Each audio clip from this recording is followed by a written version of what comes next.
בשם השם נעשה ונצליח, שיעור תורה, ברוכים הבאים.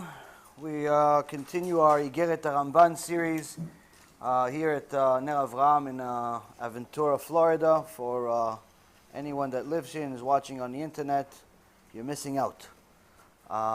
Because being part of the shiur, as I always tell you guys, the Chachamim talk about it extensively. Say that going to a shiur versus hearing about it or reading about it are worlds apart. Today's shiur will be for a refuah shlema for Avi Mori, David ben Esriya, Doris bat Jora, Levana bat Sarah, Rav Ephraim ben Shulamit, Rabbanit Sarah bat Anat, Stefan ben Katarina, Yochevet bat Batya, Batya bat Sarah, Esther bat Tzipora, and all of Am Yisrael Bezrat Hashem will have refuah shlema, refuat nefesh, refuat guf.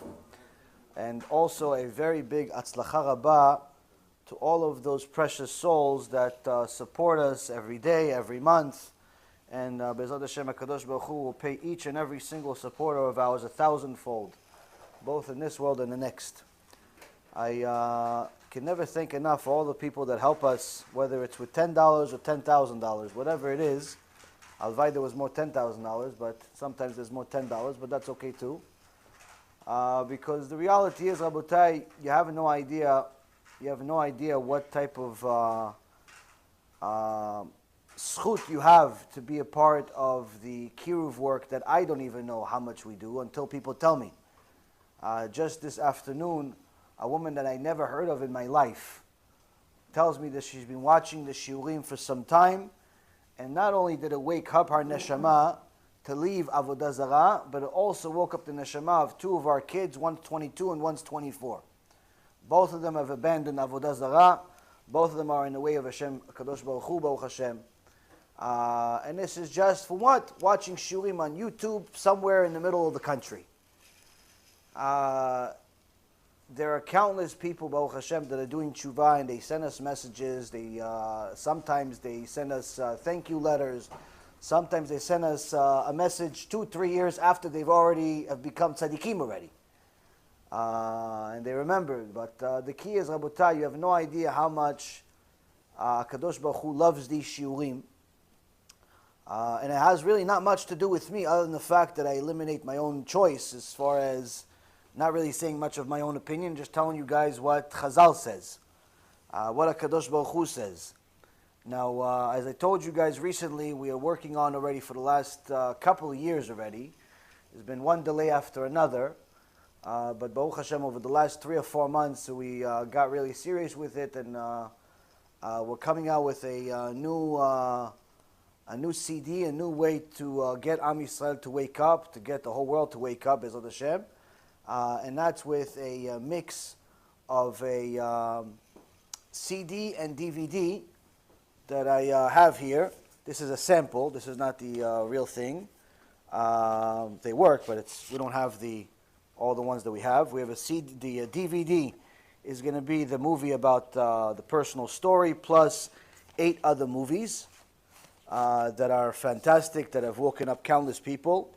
Baruch Hashem, each movie is better than the next. And then we have the only English CD in history that is specifically talks about Pgam HaBrit, about the issues of Tikkun HaBrit, and there are 57 shiurim. 57 shiurim about it. Some are long, like 3 hours. Our famous shiur that has gotten, hundreds of thousands of views and countless thousands of people to do complete tshuva, to shorter shiurim that are as short as 5-10 minutes.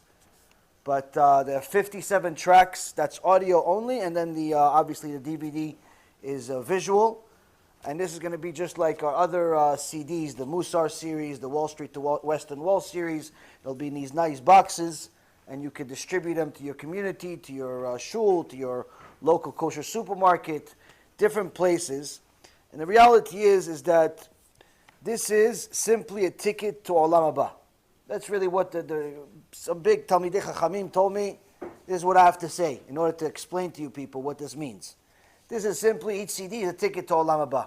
And the reason why is because the Zohar Kadosh says that the tikkun of the last generation before Mashiach is going to be tikkun abrit.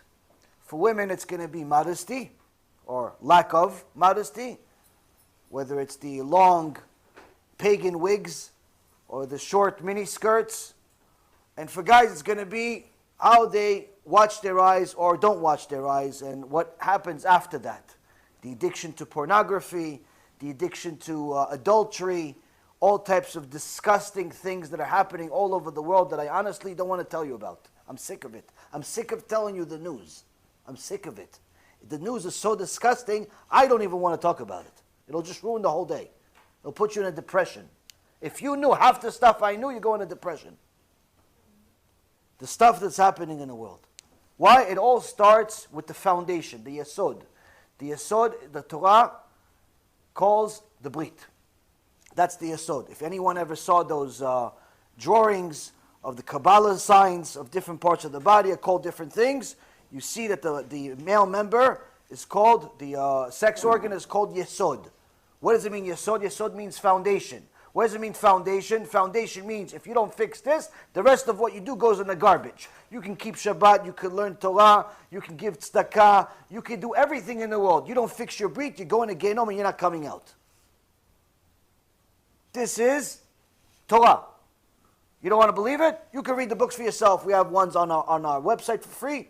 One is Holy Nation. Another one is Guard Your Brit and Your Eyes. Free books, hundreds of pages for free. There's many other things that you could buy on the internet. The point is, Rabotai, is that most people today do not understand the magnitude of watching their brit. Hence the reason why this is the first CD in history.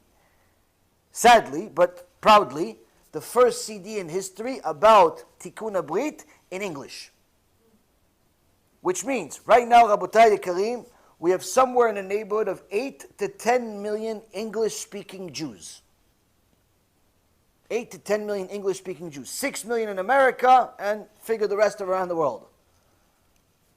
The vast majority of them, the overwhelming vast majority of them, religious, non-religious, have no idea that Pgam Brit is even a big deal.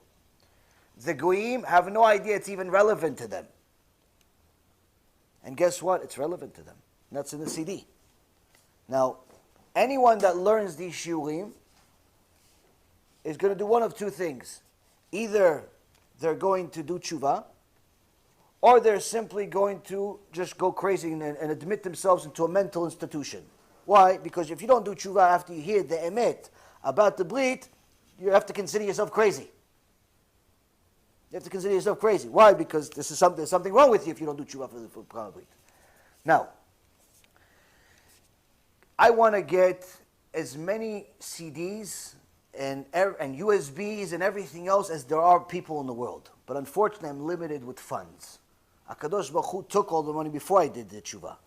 So we need your help. We need your help either if you have money or you know people that have money. Now, the reality is you need this more than I need this. And the reason why is because HaKadosh Baruch Hu is mezavek zivugim. He's going to always make the mates come together. The money comes with the product. The woman comes. HaKadosh Baruch Hu brings parnasah. But why do Am Yisrael need this? Why do the Goyim need this? Why does everybody else need this? Because the reality is you need to do tshuva for it. All of us have to do tshuva for it. Because we wasted seed at some point, intentionally, unintentionally, we're unmarried, married, all types of things. All of us, Yishtabach Shemo, all of us have messed up at one point or another, and some of us are still messing up. Hashem Yerachem Aleinu. I have at least a half a dozen to a dozen kids and adults per day that I advise on a regular basis. And a difference, not like a dozen kids, the same ones every day. No, they come every other day. Sometimes I got 30, 40 questions a day of just this issue. Talmidei Yeshiva, Rosh Kollel, rabbis, young kids, Jews, non-Jews, all types of people. People realize this is a problem. Some of the comments that you see under these shiurim, you see all these shiurim on the internet, you go on my website, you go to the YouTube page, you see the comments that people make under these shiurim, it's mamash, it breaks your heart. They tell you, listen, I knew I had a problem, and now I know this is it. I listened to what you said. A year ago, I stopped touching my brit. Ishtabach Shemo, my whole life has changed. One woman tells me it fixed a mental illness. Another person told me it helped him find his. All types of fantastic things happen to people that protect their brit. And all types of damage happens to people that do not. Now, Rabbi Nachman Breslev, alav Shalom, says that all of a man's problems come from the brit. You have a problem, you're lacking money, you don't have a shidduch, you don't understand Torah that you're learning, somebody hit you and didn't say I'm sorry, somebody bumped into your car and ran away, all types of issues people have in their life. He says all of it is connected to brit. Why? If you don't fix your brit, that's the first thing you go to. Don't say it's because you didn't give enough tzedakah or because, no. First thing, brit. Needless to say, if you don't keep anything, but the point I'm trying to tell you is that if you're keeping already, but you still have a lot of problems, Rabbi Nachman Breslev says it's connected to the brit. So everyone needs to do tshuva, and tshuva for Pagam Brit is expensive. Because the Arizal writes, based on the Zohar Kadosh, that for every time a man wasted seed, he has to fast 84 times. Now, since we're a weak generation, the Tanya Kadosh and many other Chachamim, Rabbi Yudaftaya, and other sages have said, listen, we're in a weak generation. People are not going to be able to fast 84 times for every single time they wasted seed. You know, a guy wasted seed 3 times in a week, 4 times in a week, already lost his parnasah for the month. A guy went through his teenage years, didn't even know there's anything wrong. Shem Yerachem, the guy's already in a deficit to Hashem for $4 or $5 million. One kid told me this. He's 25 years old. He says, I owe Hashem $4 million. That's what he said. I didn't make this up. That's what he said. You think he's the only one? I got thousands of him. Thousands of kids like this. They didn't know it's bad, and he went to yeshiva. So, the point is, Rabotai, this is a very, very expensive crime. Now, HaKadosh Baruch Hu does not expect you to pay $4 million if you don't have $4 million. What does he expect you to pay? He expects you to pay what you have. You have $400 a month, you pay $400 a month. You have $1,000 a month that you could donate, you donate $1,000. You have $10 a month, donate $10 a month. HaKadosh Baruch Hu knows your bank account, by the way. He doesn't need the code. He doesn't need the code for your bank account. He has it, they let him. TD, marriage, all those accounts, they have a deal with HaKadosh Baruch Hu, they let him see your bank account. He knows what you have. He even knows when you're going to get a raise. And guess what? People that do kiruv, they get raises. They get all types of raises. HaKadosh Baruch Hu wants to see how much you care. How much you care.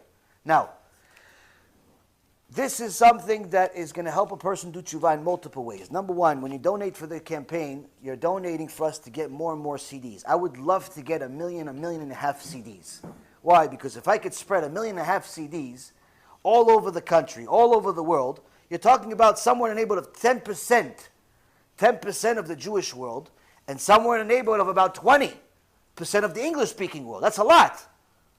It's a lot of people. Guess what? A lot of people are going to do tshuva with that. Even if you do a horrible estimate of 1% do tshuva, Ishtabach Shemo, 15,000 people do tshuva, it's amazing. Or 150,000 people. No, 15,000. 15,000 people do tshuva, it's enormous numbers. One person does tshuva, it's worth it. Now, this helps the person that donates and also helps the person that receives it. And the reason why is because when a person donates for this, every time that person that did tshuva with your dollar, every time he would have done it, guess what? That repairs the damage that you would have done for yourself. That means that account of $4 million doesn't necessarily need to be $4 million anymore. Doesn't necessarily need to be $4 million. You donated, you continue to donate, but the account goes down in both directions. It goes down in the direction of you donating actual money because you keep buying more CDs, more USBs, more different things. But even more so, it goes down because you're actually getting results. Now, if you just give that $400 or $500 to, let's say, yeshiva, and somebody, somebody is learning before you talk, it's not going to help you on that way. It's not going to help you on that way. Why? Because no one's doing tshuva for Pagam Brit in the yeshiva from your $500. So this is, Rabotai, mamash ticket to olam haba. Now, because of demand and because I like to hear what people say, we've continued publishing and will continue publishing CDs because CDs are the best tool in the world to do kiruv. Number one, they're cost effective. Number two, even if you don't have a CD player, it's still a fantastic flyer. So even if you don't have a CD player in your house, you're so modern, you don't have CDs. You don't have CD in your laptop, you don't have CD in your desktop, you don't have CD in anywhere. Okay, you're rare, but it exists in the world. No problem. You're going to look at it. You're going to see a very cool picture that Team Bezrat Hashem made on both sides. You're going to be interested. You're going to open it. You're going to say, okay, let me look this up on the internet. And ta-da-da, voila, you have it all over the internet. Our channel, different people host our stuff, and many, many different people all over the world put our stuff on their website to help people do tshuva. So that's why sometimes I'll tell you, oh, this video hit 100,000, 200,000 views, and you go look it up yourself, you see only 50,000, or 10,000, or 5,000. Don't call me a liar. It's just that it's listed in many different places. The point being, Rabotai, is that the CDs are a fantastic place to get to people because they're relatively cost effective. For a few dollars, you can get people to do tshuva. Now, but since we are living in the modern world, we also have the app, the new app that came out. We have a new updated app, new Bezrat Hashem app. It's both on Android and on Apple. You want to download the app. You can watch all of these shiurim on the app on a regular basis. Every single guy, whether you are watching your Brit already or you're not, you should have this on your playlist on a regular basis. Every week, you should learn a little bit about this because en apotropos la'arayot, the Gemara says. There's no one that's above the immorality crime. Everyone is a suspect. Everyone is a suspect. Now, some people are going to tell you, wait a minute, but if it was such a big deal, then how come the Gedolei Ador didn't talk about it? Did you check the Gedolei Ador? That you're saying that they didn't talk about it? Baruch Hashem, Gedolei Ador didn't talk about it. The Shulchan Aruch talked about it. He says the worst sin in the Torah. Shulchan Aruch. You have something bigger than that? Gemara says, En lo chelek la'olam haba. Oh, but you don't want something more modern? Okay, Shtabach Shemo. Recently we found in Igrot Moshe, Rav Moshe Feinstein writes in his shoot, Igrot Moshe, in Chelek Tet, in the Krach Tet, he writes that teaching about Pgam Brit must be done in all schools and to all suspected people. Sadly, Rav Moshe Feinstein did not know that just fast forward 67 years after him, we're going to live in a generation where pretty much every single man is a suspect. Rav Moshe Feinstein writes, you have to teach the issues of Arayot, of Pgam Brit, to every single person. Why? Person doesn't do tshuva for wasting seed, and lo chelek l'olam haba. Now, since some people are saying, yeah, I like it, I like the whole idea, it's fantastic, but, I only have USB. So, because we love you and because we love Am Yisrael, we, Baruch Hashem, are also going to come out with a new USB. This little cute little thing is a USB. And everything that you have on those CDs, you can have on this little USB. And it opens up in a really cool way, and you have yourself a USB with, Baruch Hashem, even more than that's actually on those CDs. The CDs have almost 57 shiurim of Pgam Brit and 9 movies. Here, there's more. There's even more information on the USB because it's bigger. It has more room. Point being, you put this in your car, you're going to hear audio. You put this on in your computer, or if you have a screen, you put it into some of the screens, you'll have visual. This is also coming out. Only problem with this is a lot more expensive. So this we can't give out for free everywhere. This you're talking about a ton more money. But Bezrat Hashem will sell them on the website for anyone who wants. Anyone wants to sponsor them and so on, can get them. But the point is, this is also. Now, when are all of these going to come out? We don't have much money, so we couldn't order that much. But Bezrat Hashem, the first batch that we were able to afford, first couple of 100,000, are going to be coming probably Bezrat Hashem within the next month and a half. So somewhere around the middle of February, we'll have the first batch. The first batch of the first batch. But the rest, we need to raise a whole lot more money. So again, Rabotai, I mention this to you because this is what we learned from the Gemara. We know that Rabbi Yehuda Nasi, Rabbi Kadosh, was very, very rich. He was from the family of Rabban Gamliel, which was the lineage of David HaMelech. They were very, very wealthy. But yet it says that Rabbi Kadosh, every time there was an opportunity to open a new school, a new yeshiva, every time there's a new Sefer Torah, every time there was chesed opportunities, you need to raise a lot of money, he'd call his friends, his rich friends. So the Gemara asks, why? Why? He has all the money in the world. He has hundreds of horses, tons of cities. He's very rich. What does he need to call his friends? Well, he needs the money. What's for what? He goes, no. He wants to give them the zchuyot. He wants to share because he cares about them. He wants to share the zchuyot, give them opportunities also to go to Olam Haba. What kind of Olam Haba is it going to be if none of your friends are there? So, Rabotai, this is an opportunity for anyone that has care for his own neshama.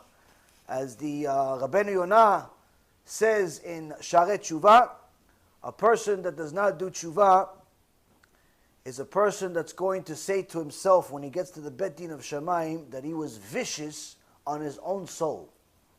Forget about vicious to all the people that you lied about and you cheated on and all that. No.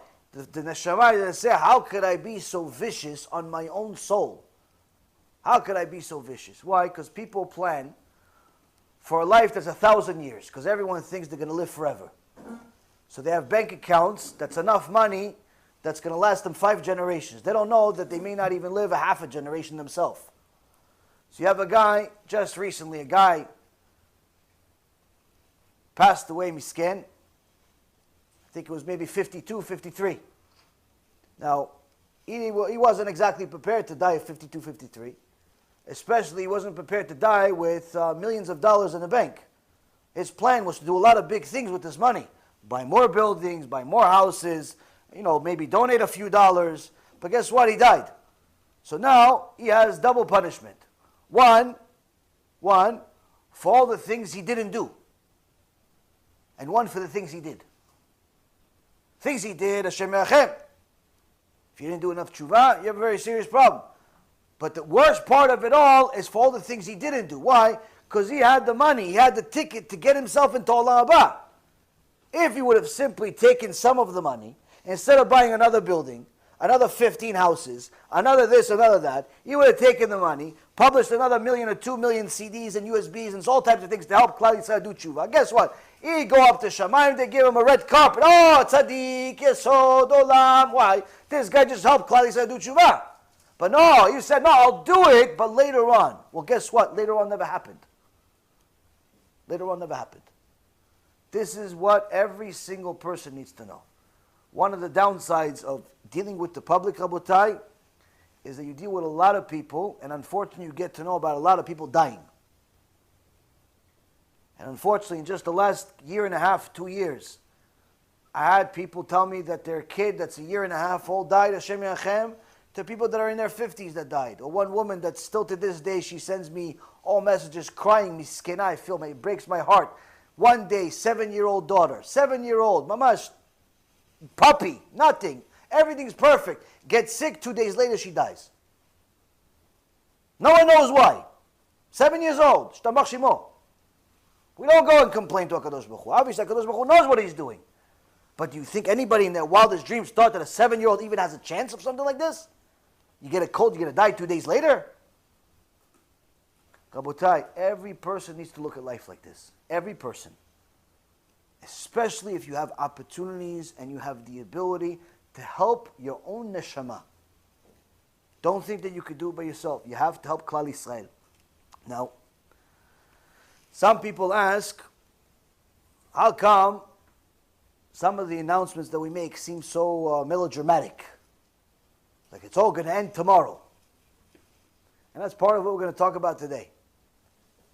The Ramban writes in his Igeret, in his letter to his son, in his letter to us, over 800 years ago.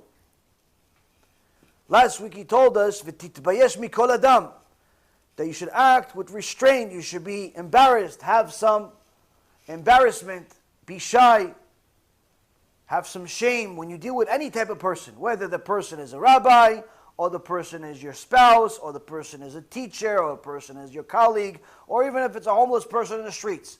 Everybody, you should have a little bit of shame, have a little bit of kavod for every single person, but also yourself.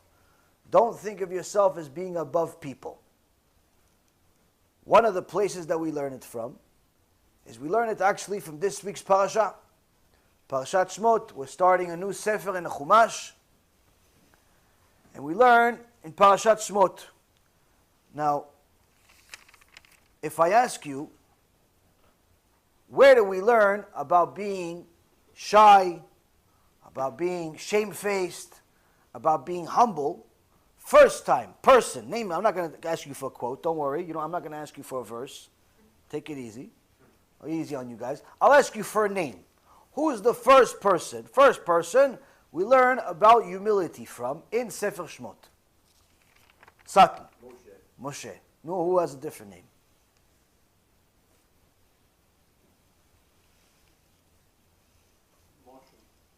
Moshe and Moshe. Okay, so they're twins. Shtabach Shemo, twins. We have two Moshes in Parashat Shmot. Moshe version of the baby version, Moshe adult version. No? Give me somebody else. Somebody else means not Moshe. And if you say Moshe, it's still Moshe. Like if you just change the pronunciation, it's still the same person. Yitro. Okay, Yitro, but we learned about Moshe before Yitro or Yitro before Moshe? Okay, Yitro is another name, no? Miriam. No, Lama Miriam. Why Miriam? What did Miriam do that she showed humility? She was willing to take care of Moshe. No. That's not humility, that's chesed.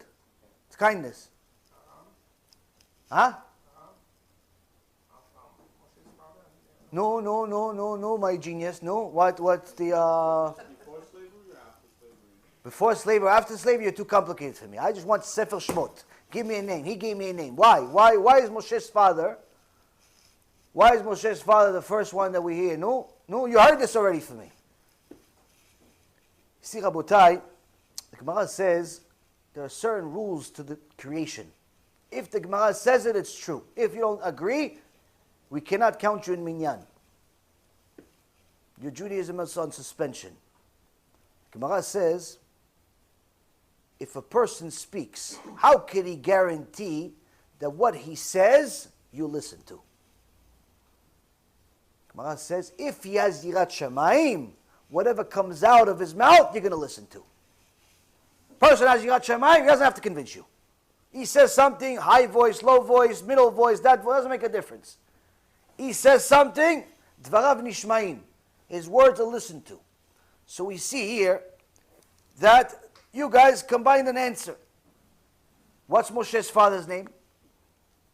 You don't tell me. You already told me. I want to see if they're awake. Huh? Amram. Okay. So Baruch Hashem, one awake. Now, Moshe's father was the Gedol Ador. Gemara says he's one of 4 people that never sinned. And if it wasn't for the original sin of the tree of knowledge of Adam HaRishon, he would have never died. Now, being such a giant, that means if somebody comes to you and says, Kvod Harav, I don't agree with you. Kvod Harav, I don't agree with you. You don't agree with me? How could you not? Who are you? Exactly. How many Sfarim did you write? Nothing. How many Sfarim did you read? I don't even know how to read. Oh, where did you go to school? I didn't go to school. Who's your father? I'm not sure. I'm an orphan. Oh, so what basis do you have to disagree with me? Oh, I don't like what you have to say. Oh, that's why you don't agree with me? Because you don't like what I say? But in the real world that we live in, you cannot just say, I don't agree with you based on your opinion. You have to show me facts.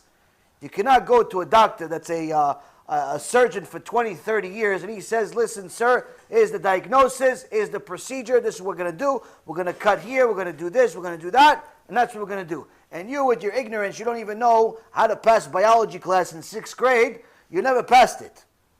All you know is that you looked at the next guy next to you, he was dissecting some frog, you got disgusted, you went to the bathroom and threw up the rest of your life. You don't want to do nothing about it. So what are you going to tell a doc? No, doc, I don't think it's the right diagnosis.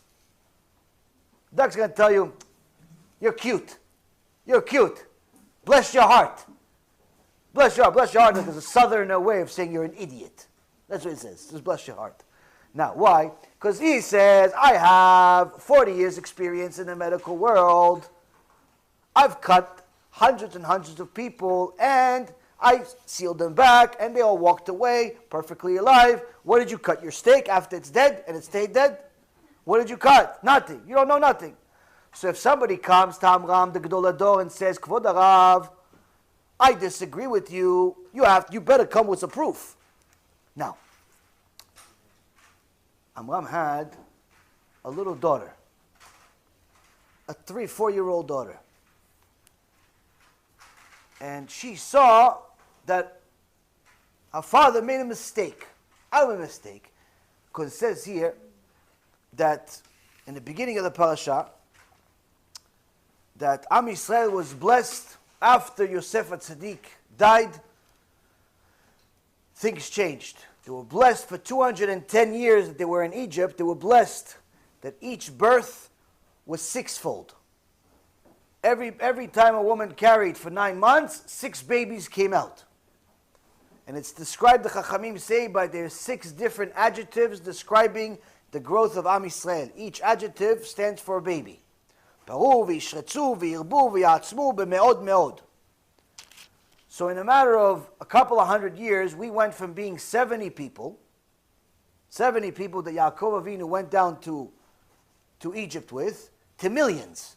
Millions and millions. Imagine, you got 70 people. Okay, they got married. One generation, you're already a few hundred. That few hundred already multiplies to a few thousand. That few thousand already to tens of thousands. Before you know it, a couple 100 years later, you got millions and millions of people.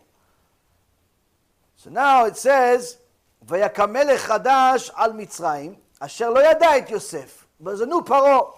And this Paro doesn't want any connection with the tradition of giving kavod to the Bnei Israel. No, I don't want any of this. He says, I don't like it. Look how many of these Israelites, these Jews there are here. I don't like it. So what do? Let's fool them. Let's fool them and get them to work for us, work for the government, communism. Little by little he fools them. They start working for Paro. And before you know it, they're all slaves. Now, if that's not enough, Paro, this Rasha Merusha that made Hitler look like a puppy, he says they're still growing though. So you know what? From now on, we're going to start killing off every male baby. Because his necromancers told them that their salvation, their Mashiach, is going to come from a boy. He says, so let's kill every boy. So every boy, we throw him into the ocean, we kill him, other than the ones, there's a few killings. One type of kid, we throw him into the Nile River. Let him drown. Another one is, if his father doesn't meet a quota of making enough stones, then we put the baby instead of the stone. Hashem Yachim. Oh, and plus, if that's not enough, Rabotai, Paro, the Midrash says, Paro had the Machalat Tzaraat. And his necromancers, Imach Shimam V'Zichram, they told him, listen, there's a cure. What's a cure? You have to bathe in Jewish blood every day, but it has to be babies. So you would slaughter 150 babies in the morning and 150 babies at night and take a bath in the blood. That's why if you look at some of the midrashim, like for Pesach, the whole thing that you read for Pesach is some nice pictures. There's one fantastic artist, I forget what his name, I think it's Gadi Palak. Gadi Palak made a Agadah, fantastic. Why?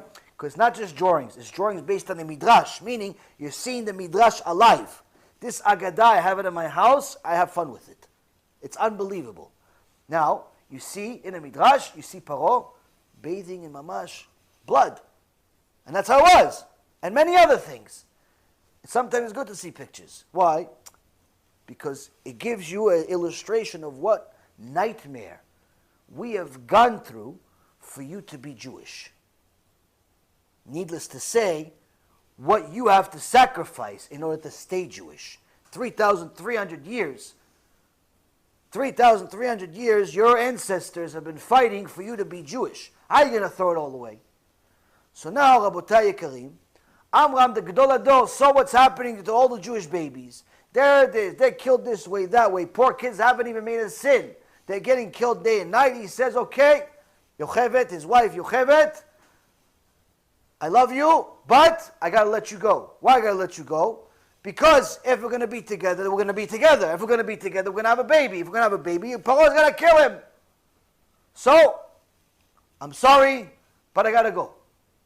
Yocheved tzadikah, she cries, but what's she going to do? She says, okay, he's right, what can he do? Gdol Ador, never sinned in his life.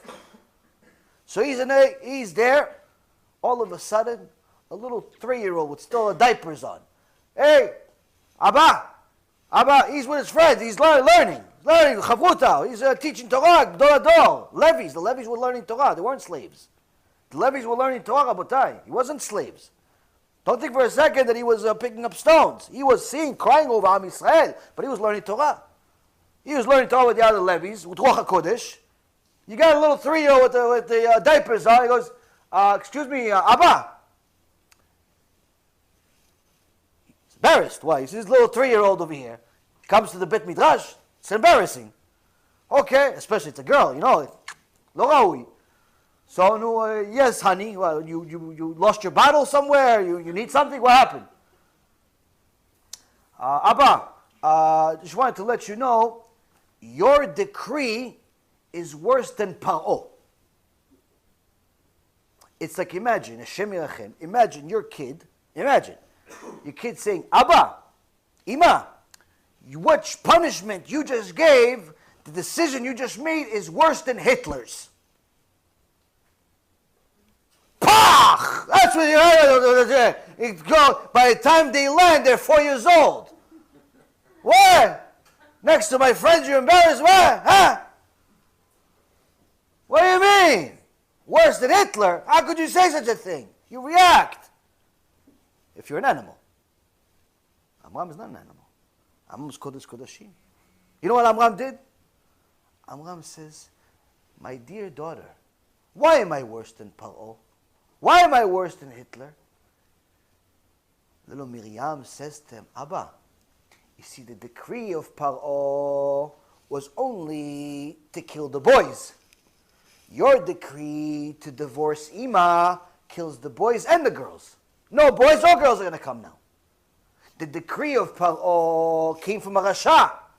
And Rasha, what he says, doesn't always come true. But the decree from you, Abba, you are tzaddik, your decree has to come true, which means everybody's going to do what you're doing. Everybody's going to divorce their wives. You're killing Am Yisrael worse than Paro. Now, Rabotai Yekarim, is she right or is she wrong? She's 100% right. But you know what? Sometimes little kids tell us something and they're right, but you don't want to admit it. Why? Because they're little. Because they're little. We have big egos. They're little. We can take advantage. I know more than you. Why? I got underwear older than you. What are you talking about? Why? Because you have an ego. You don't want to hear this little kid tell you what to do.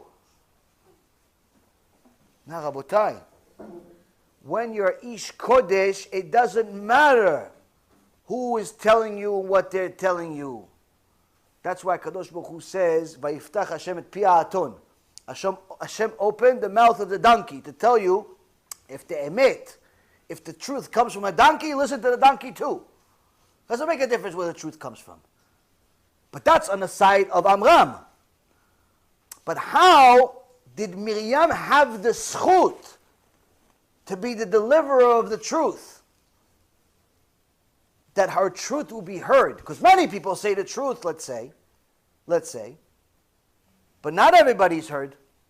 How come Miriam got the zchut? It's a pasuk mefurash. It's a pasuk mefurash, Rabotai Yekarim, where it says, Rabotai, that Paro told the two women that were the caretakers that were delivering babies to kill the Jewish babies. Shifra and Pua. And they didn't want to do it. Why did they want to do it? Because they יראו.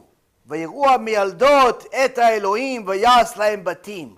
Because the midwives feared God. And therefore he made them houses. They didn't want to kill the Jewish babies, no matter what Paro did. So Shifra and Pua with tzadikot, HaKadosh Baruch Hu says, oh, you're tzadikot, you're going to listen to me and not Paro. You fear me? No problem. I'm going to even make you nice houses in this world. So now what does Shifra and Pua have to do with Miriam? The Gemara says, who's Shifra and Pua? Shifra and Pua is different names for Miriam and her daughter and her mother Yocheved. Pua is she used to blow into the baby because sometimes the baby would be born but not able to breathe. So it's different descriptions of the things they did in order to bring the babies to life, to save the babies. But the point is, Rabotai, is that Shifra and Pua is Yocheved and our daughter Miriam, and clearly we see they had Yirat Shamayim. And if you have Yirat Shamayim, HaKadosh Baruch Hu allows all of your words to be heard. And they're heard, and they're listened to, and they're followed. So here we see that the first person that we saw humility from is Amram. Why? Because Amram had all the opportunities in the world to reject this 3-year-old. But because of her own Kedusha, he had to listen to the words. And because of his own Kedusha, he had to follow too. And he says, you're right, Miriam, do me a favor, make me a shidduch. Shidduch, call your mom, tell her I want to marry her again. $1,000 on each side you get. Shidduch, shtabach shemo, chuppah and kiddushin, and guess what? Because Amram stood up for the truth even though it was inconvenient, because Amram admitted the truth even though it was embarrassing, because Amram admitted the truth even though it was in front of people and they're never going to ever forget it, guess what? HaKadosh Baruch Hu rewarded him in this world. He gave him a son from that marriage called Moshe Rabbeinu, the ultimate deliverer of the truth. You stood up for the truth even though it was inconvenient, even though it was embarrassing, even though it was the opposite of what you thought. I'll bring the truth from you. So here we see, Rabotai, that the Ramban writes that you have to be shamefaced in front of every person, meaning that no matter if it's a 3-year-old, a 30-year-old, 300-year-old, doesn't make a difference.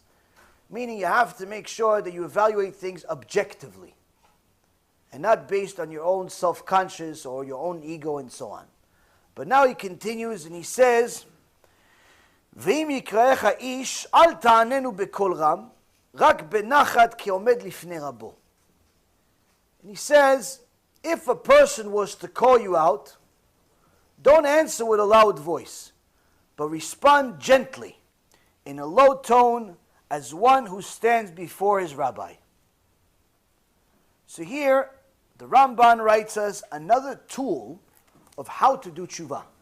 Every week we hear we have to do tshuva, we have to do tshuva, we have to do tshuva, but for the last few weeks, the Ramban has been giving us actual tools of how to do tshuva. So here he tells us that first and foremost, be shamefaced and shy in front of others, but further than that, there's a certain behavioral traits you have to have, certain types of things you need to do, which is that you have to speak in a certain voice where you're not going to scare people away. Why? Because your tone doesn't necessarily mean whether you're loud or you're low or you have a deep voice or you have one of these squeaky voices. It's not that. Your tone, your demeanor has extraordinary power.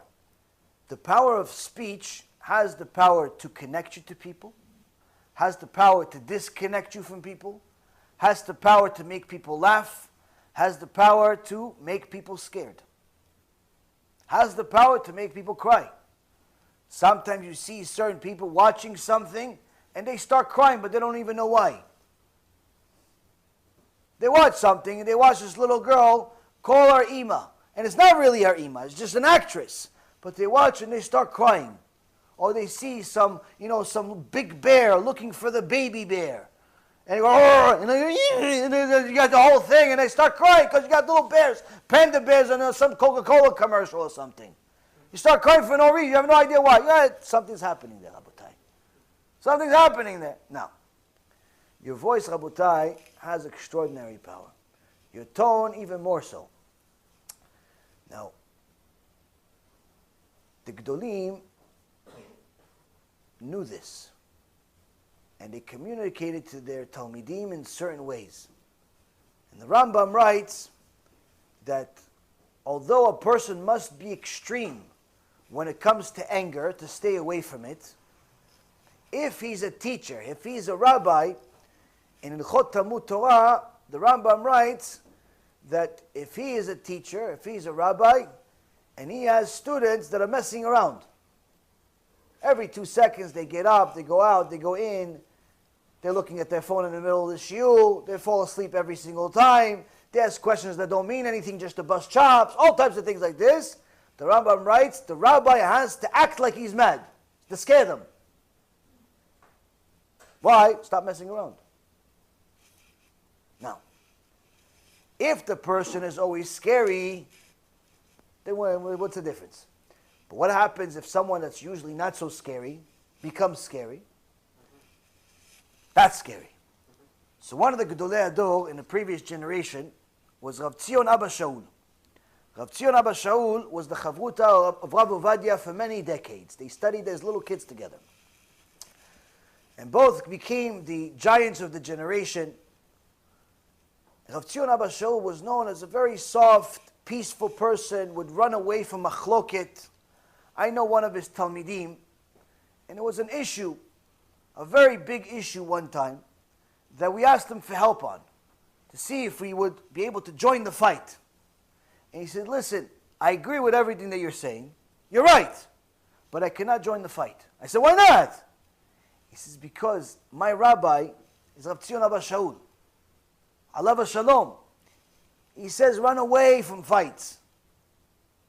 Right or wrong, that's how he learned for 50, 60 years. What are you going to tell him? Okay, don't do it. Go against your rabbi. Point is, my opinion didn't matter at this point. So, just so you know, this is what it is.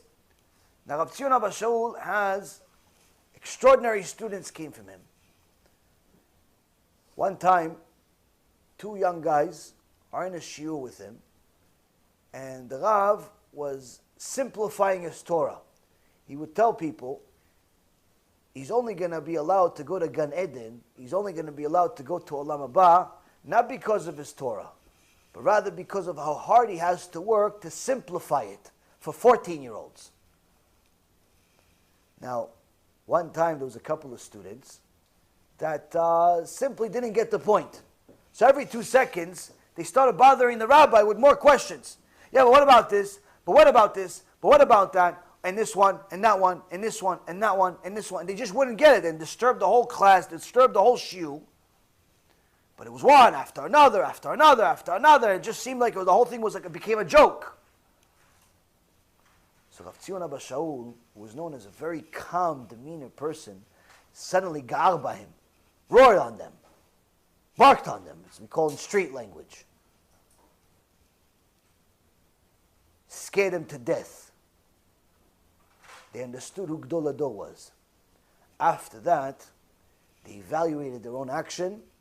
They realized they made a very serious mistake, and they judged themselves harshly to the extent where they said, we don't have the merit to learn under such a giant.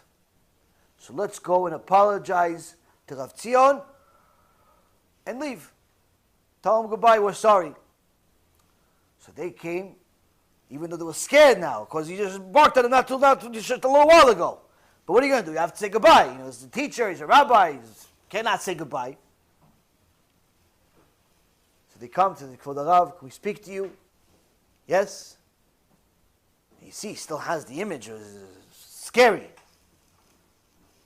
Lion just roared. You don't want to mess with him. He says, Kvod Rav, we're very, very sorry and for what we did. And we realized that we don't have the merit to study under such a giant. And we're going to leave. We're going to leave the yeshiva. Suddenly, Rav Tzion Abba Shaul's demeanor changed in a second. All of a sudden, he becomes the softest thing you've ever seen in your life. He says, what do you mean you're going to leave? How? You're my sons. How could a son leave his father?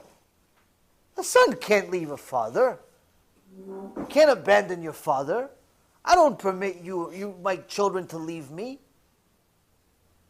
All I was doing was fulfilling the Torah, is what the Rambam says, that when kids are fooling around, they start messing around. All you got to do is you got to bark on them once in a while to make sure they go back into shape. I was just fulfilling the Torah. I wasn't really angry at you.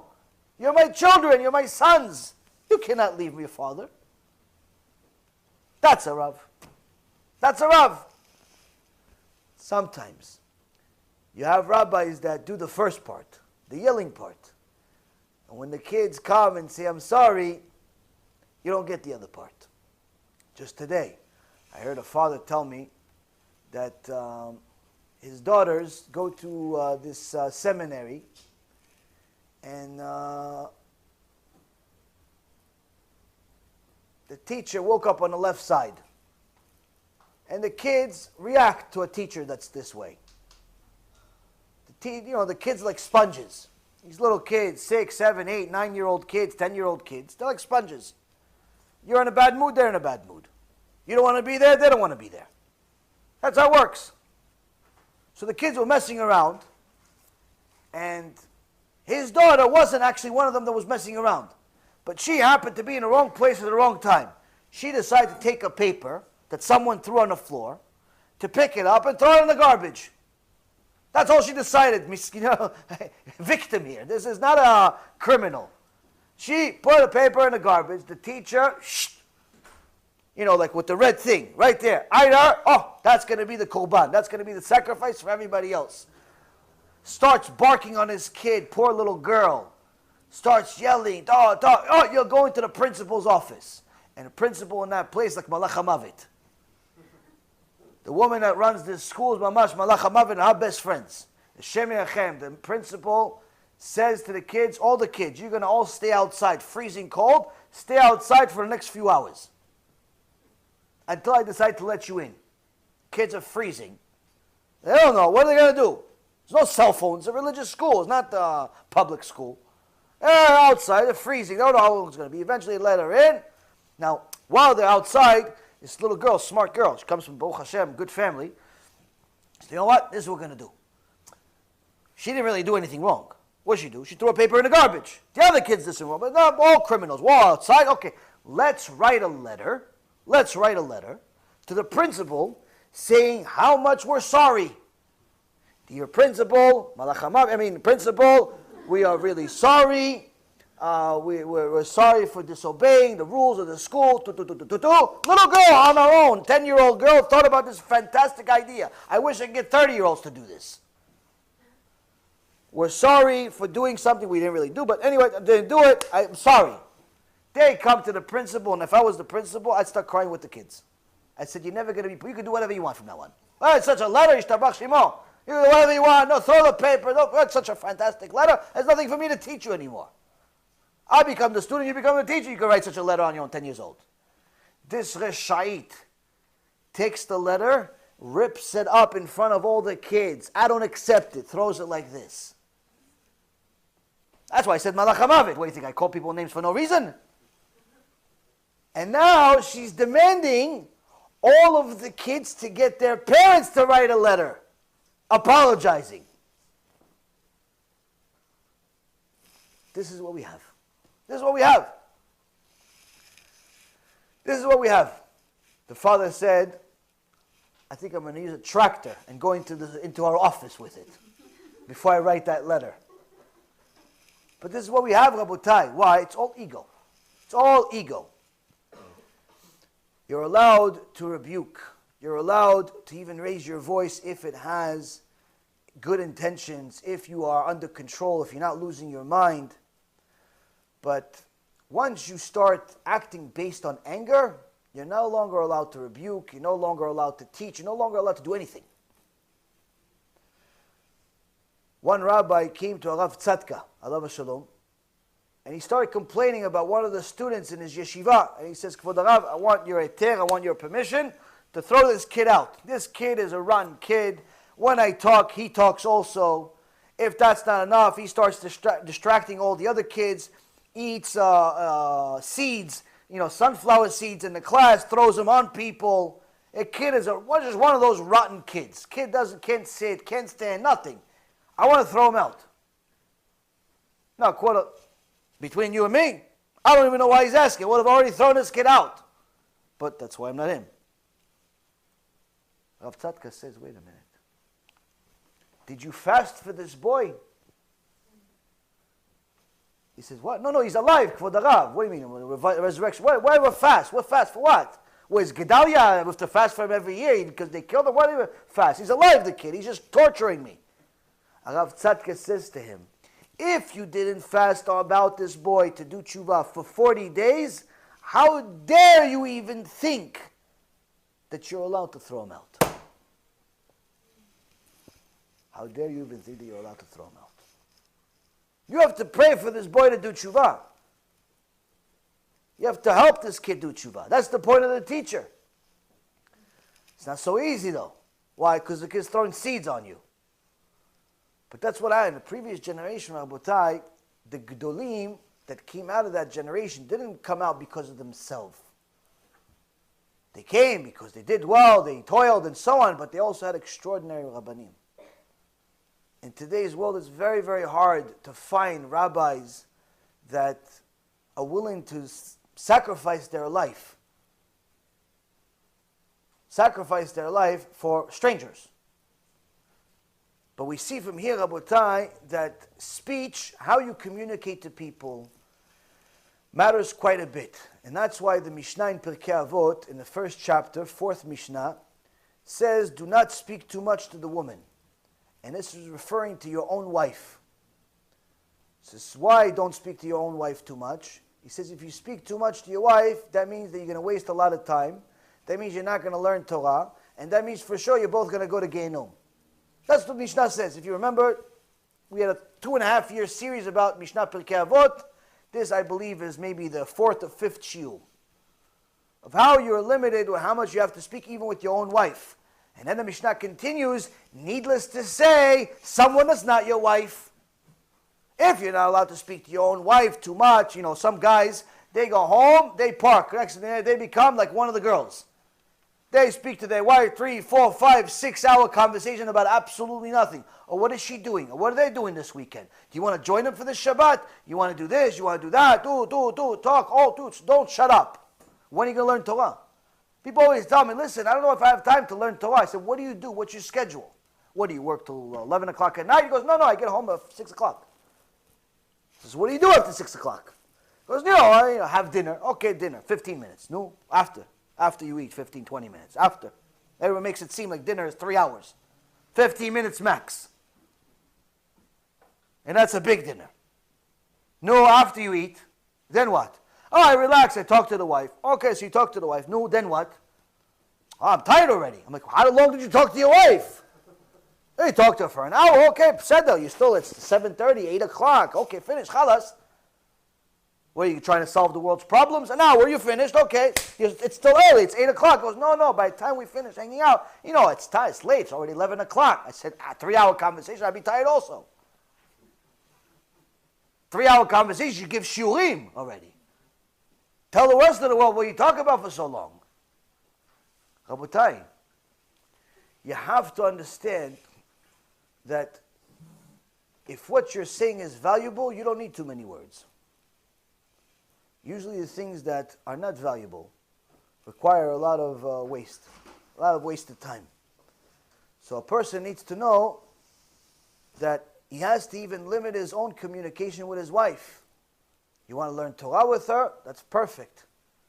Watch a shiur together? That's fantastic. But just socializing and talking about strangers, talking about people talking about family, all that stuff does not require that much time. And even then, you have to limit it because it cannot be at the cost of your learning Torah. But needless to say, the Mishnah here is also teaching us another lesson.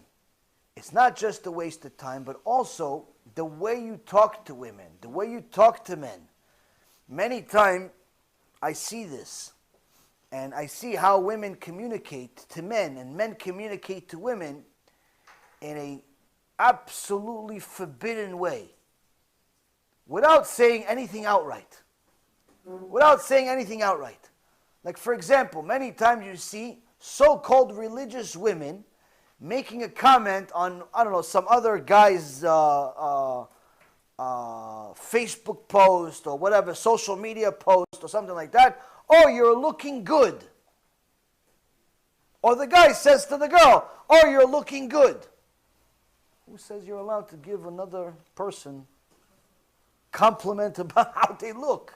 She your wife? Then you're allowed. She's not your wife? As a soul. Needless to say publicly. Needless to say publicly.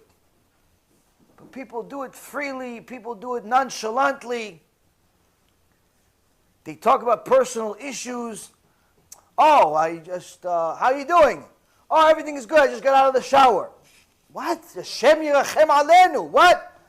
What do you mean? Why are you telling him that you just got out of the shower? Why are you telling how you just got out of the shower? Why do they need these extra 2 words? What? To make the malach hamavet, the satan, the yetzara, all of it park in his head, or just one of them? People, you have to understand, modesty is not just clothing. Modesty is also where your eyes go. Modesty is also what comes into your mouth, what comes out of your mouth, what comes into your ears, what comes out of your ears. There's a whole scope of modesty. You have to understand that every single thing that you do has to be calculated. The best yet is when people say, okay, I'll talk to you soon, XOXO, or one of these nonsensical things that people put, like the emojis, they put a heart sign to just strangers. To just complete strangers. A heart sign. Oh, we miss you. Oh, we miss you. You're my wife? You're my husband? What miss you?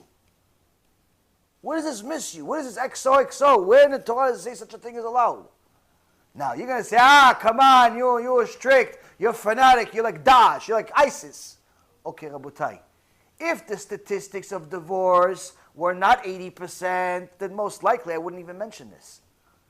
But when the statistics show that 80% of marriages in the Western world end within the first 5 years, meaning it's a complete waste of time. It's a complete waste of time. And now the statistics show that even in the religious world, the numbers are nowhere near the same. They're not 80%, but they're also increasing. They've more than quadrupled in the last 10 or 15 years. You start asking questions, where are we going wrong? Many times we're going wrong in the way we communicate with the opposite sex. Just because your wife is friends with her doesn't mean that you're allowed to be friends with her. Just because your husband is friends with him doesn't mean you're allowed to be friends with him. And guess what? Cheating, adultery, doesn't happen with complete strangers. Adultery happens between friends. Adultery happens between friends. It doesn't happen with strangers. The wife doesn't find some homeless guy in the street that she gave him $1 and says, you know what? I like you. Let's go. That doesn't happen. You know what happens? She likes his best friend. And since he's stupid enough to allow his best friend to come for coffee, even when he's not there, guess what? The best friend becomes a best friend. And the same thing vice versa. They did a recent statistic in Eretz Yisrael. They said that women cheat as much or more than men on their husbands. Something completely unheard of in history. Why? We have no concept of what modesty is. We treat people as if it's nothing. They call it today in the English world platonic relationships. Oh, I'm not used to not having any guy friends. This religious stuff is tough. You know how many women tell me this? Because you said in one of your shiurim that a woman is not allowed to have guy friends. This is really tough for me. All my friends are guys. I said, yeah, and every single one of those guys has made countless sins because of you. No, it's not like that. For you maybe, but for him it's his. For him it is. No, but I'm married. He's not. No, but he's married, so. Rabotai, you have to wake up, you have to understand. HaKadosh Baruch Hu created a human being, and that human being has an evil inclination. That's why HaKadosh Baruch Hu made rules in the Torah in order to save your marriage, in order to save your sanity, in order to save you an enormous amount of headache and heartache. From having divorces, from having to deal with this nightmare. There's mitzvah of yichud.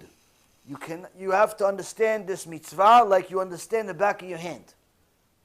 You have to know that you are allowed to be with the opposite gender. If it's your wife, anytime you want. If it's not your wife, limited conditions. if your wife is there also, if the door is open, different things. We're not going to go into all the halachot, but the point is, Babutai, you cannot just think that you could be friends with the opposite gender. That's never allowed. In fact, the Rambam writes, even kissing on a cheek, his own sister, his own older sister, is only done by stupid people. That's what Rambam's language. Rambam's language says only stupid people kiss their own sister.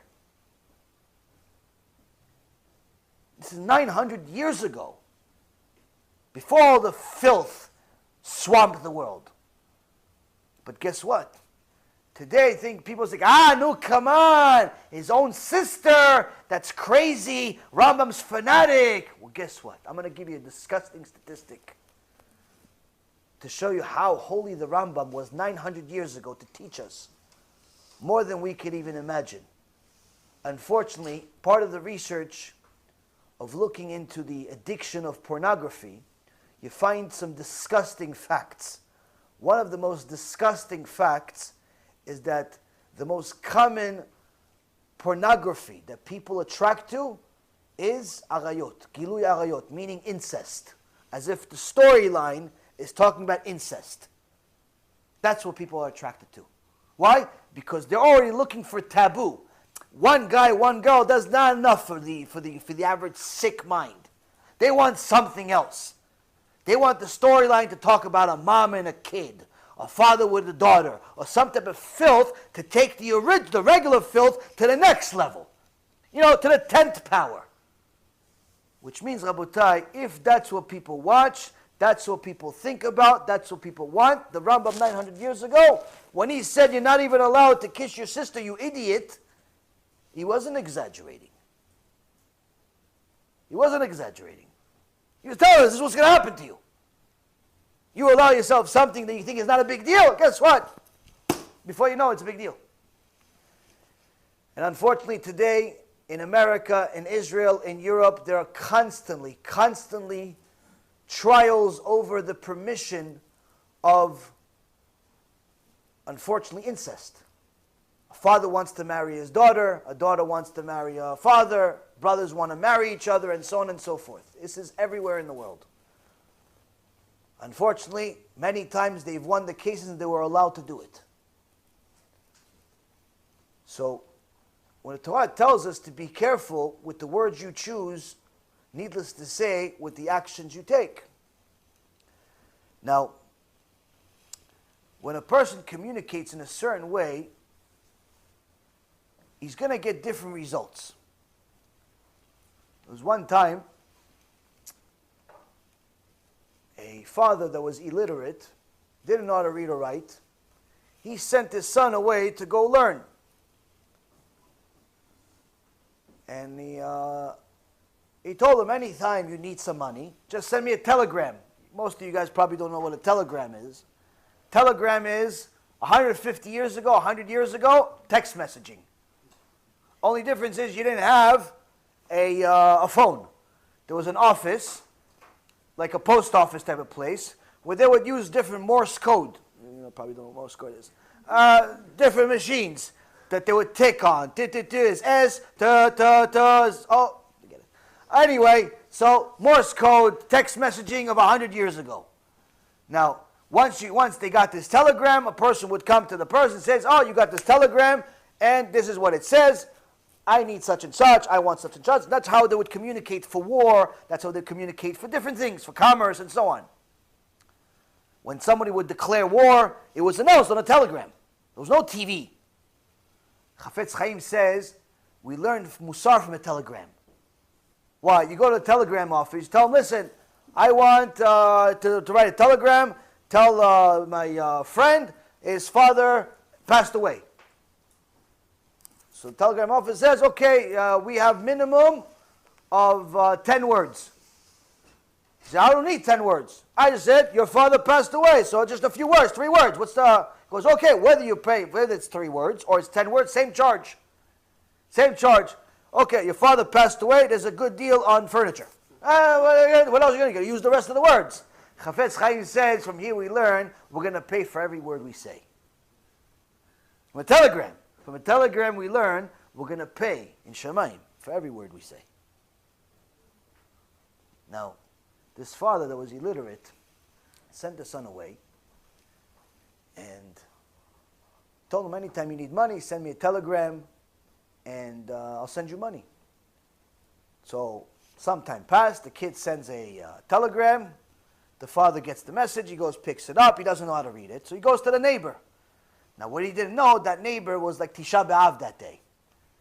That neighbor was in a bad mood. He got the IRS office, knocked on his door, says, listen, we're coming back, we're going to audit you, all types of things, bad news. His wife told him something he didn't like, so he told him, listen, can you do me a favor, can you read this for me? He said, yeah, sure, here, give me.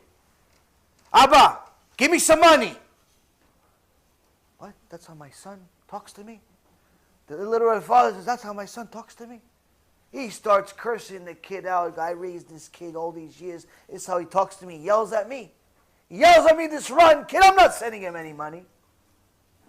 Now, a few weeks pass. The kid's waiting. He gets confirmation from the office that telegram arrived. There's no problem. But no money arrived. So he sent another telegram. Same thing. The guy gets it. He says to his neighbor, can you do me a favor, read this for me, this son of mine sent me this telegram. He's still mad. 2 weeks later, he's still mad.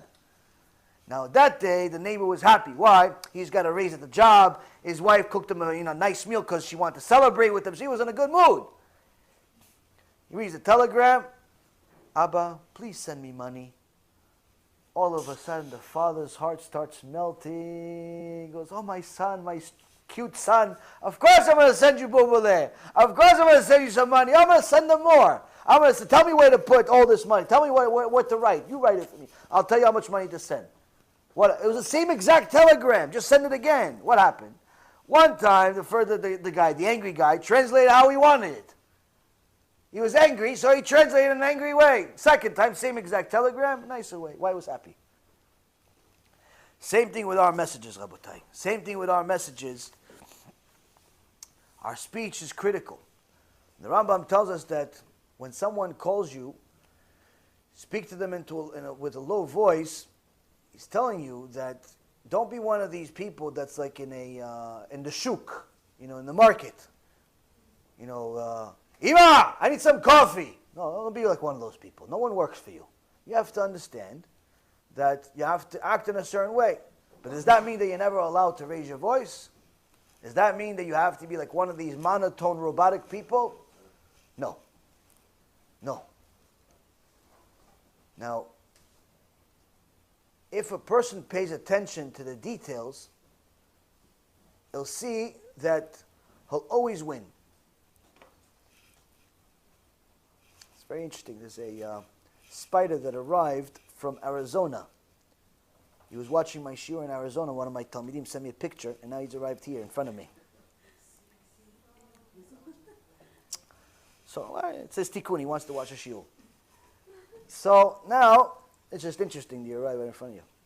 So now you never know. Maybe it's a tikkun gilgul. He probably came to a shiur 5 years ago. Didn't want to come back. Said this guy's had to come back as a spider. So now Rabotai. Some people say, Rabbi, how come you're yelling all the time? How come you're yelling all the time? One time I had a shiur, and a guy came to the shiur, and it was a good shiur, Baruch Hashem. And after the shiur, the guy comes, he starts asking me questions, saying hello, and I start talking. It was the first time he's ever been at a shiur. He's like, wow, now you talk regular. And I said, what do you mean? He goes, no, all the time I watch you on shiurs on YouTube, and now I watch the shiur, you're like, yeah, all the time, but now you just talk like a regular. You're not yelling at me. You're not yelling at me. I said, what do you think, I yell all the time? He goes, so how come? Now, at that moment, I realized that he hasn't gotten the point. So to explain to him the real point wouldn't really make a difference. I said, you fluctuate your voice, you change your voice here and there. If after 2 hours you don't understand the reason of why I'm yelling, you missed the whole point of the shiur. You missed the whole point of the shiur.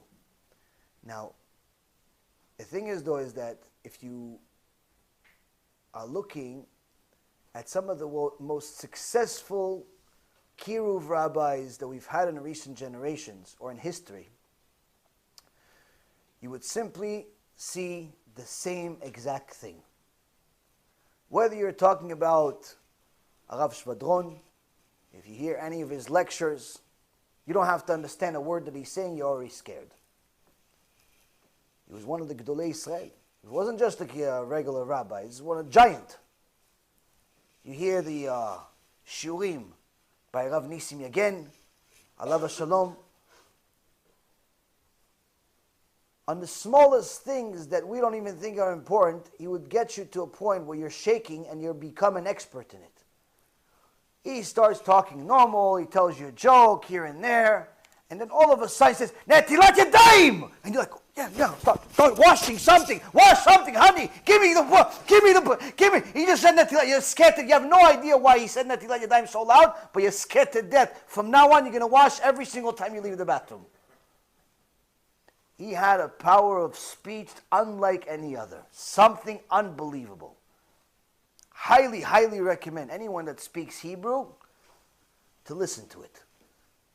I mean, I had a person that literally was like an apikos. Start listening to his shurim, start do tshuva. It's unbelievable. So why is he yelling? Why is Rav Shvadron yelling? Why is there's another famous rabbi in Eretz Yisrael, Rav Daniel Zer.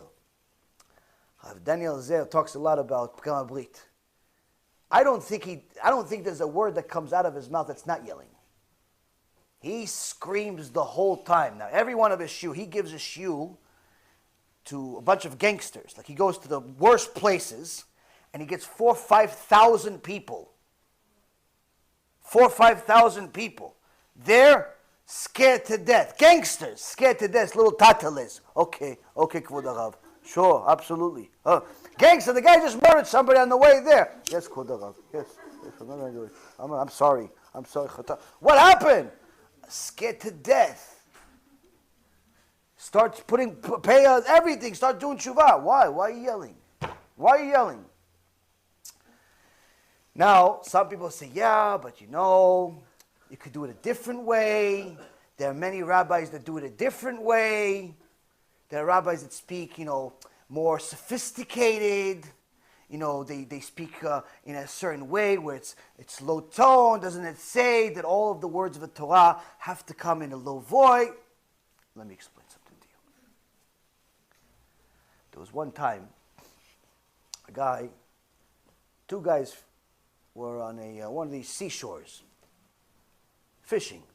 One guy slipped, fell over into the water. Starts screaming, Atzilu, I can't swim. The other guy on top is, I can't swim either, but you don't see me screaming. What's the difference between two? What's the difference between these two?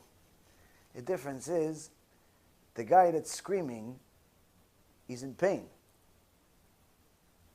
He's in pain because he can't swim. The fool that's upstairs is only considering his own perspective. Of course you're not screaming that you can't swim because you're not in pain right now. You're not about to die. There was one time a businessman, religious guy, came into town.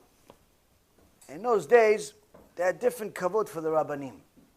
He came into town and he was hosted. He asked the keilah, where can I stay? He said, you can stay at the rabbi's house. The rabbanit always has different guests stay at the house. You come to the rabbi's house. So this businessman comes on a Friday, and in those days, you didn't have the things of today, so when you brought money with you, you would give it to the owner of the house, and they would put it in the family safe. Why? Because money is muktzah, you can't carry it with you. You're not going to leave it on your bed, you're scared. So you give it to the family, you give it to the hotel, whoever's the host of the place, and they would put it in a safe for you. And then you would get it Motzei Shabbat. So he comes in, he meets the Rabbanit. The Rabbanit says, yes, I can help you. I want to stay, please. Okay, no problem. Oh, can you please take this? Now, he just gave her money that he worked on for 3 years. 3 years working blood, sweat, and tears to get this money. He's got 10,000 pieces of gold. He gives it to the Rabbanit. Rabbanit said, okay, no problem. Now, Friday comes in, they have a Seudah, and then the rabbi gives a shiur. All the kehillah comes and listens to the rabbi's shiur. And this rabbi was a Ish Kodesh. This rabbi was a person that was in pain because he knew that people were violating Shabbat. He knew that people were intermarried. He knew that people were mistreating the Torah, like some of these clowns you have in different communities, whether it's the place in Beverly Hills that has the VIP parking on Shabbat, or it's the other clowns in New York that we just found out about, that they're having casino night in the synagogue. Casino singles night. Hashem yirachem aleinu. A moshav letzim inside a synagogue is happening as we speak. Now don't worry, New York is not unique to this. They had it in Florida also, just a few months ago. A sheshbesh poker tournament inside a synagogue. All of these synagogues are trying to cater to the secular world. By what? By being just like the secular people. And they think that's going to help people do tshuva. They don't realize that HaKadosh Baruch Hu writes very, very strong things against such people and such places. Places like this that have poker tournaments inside the synagogue. Places like this that have VIP parking to a synagogue on Shabbat. Places like this that have all types of things that are against the Torah inside a synagogue. Kadosh Baruch Hu says those places turn into houses of idolatry. Turn into churches. It's sad.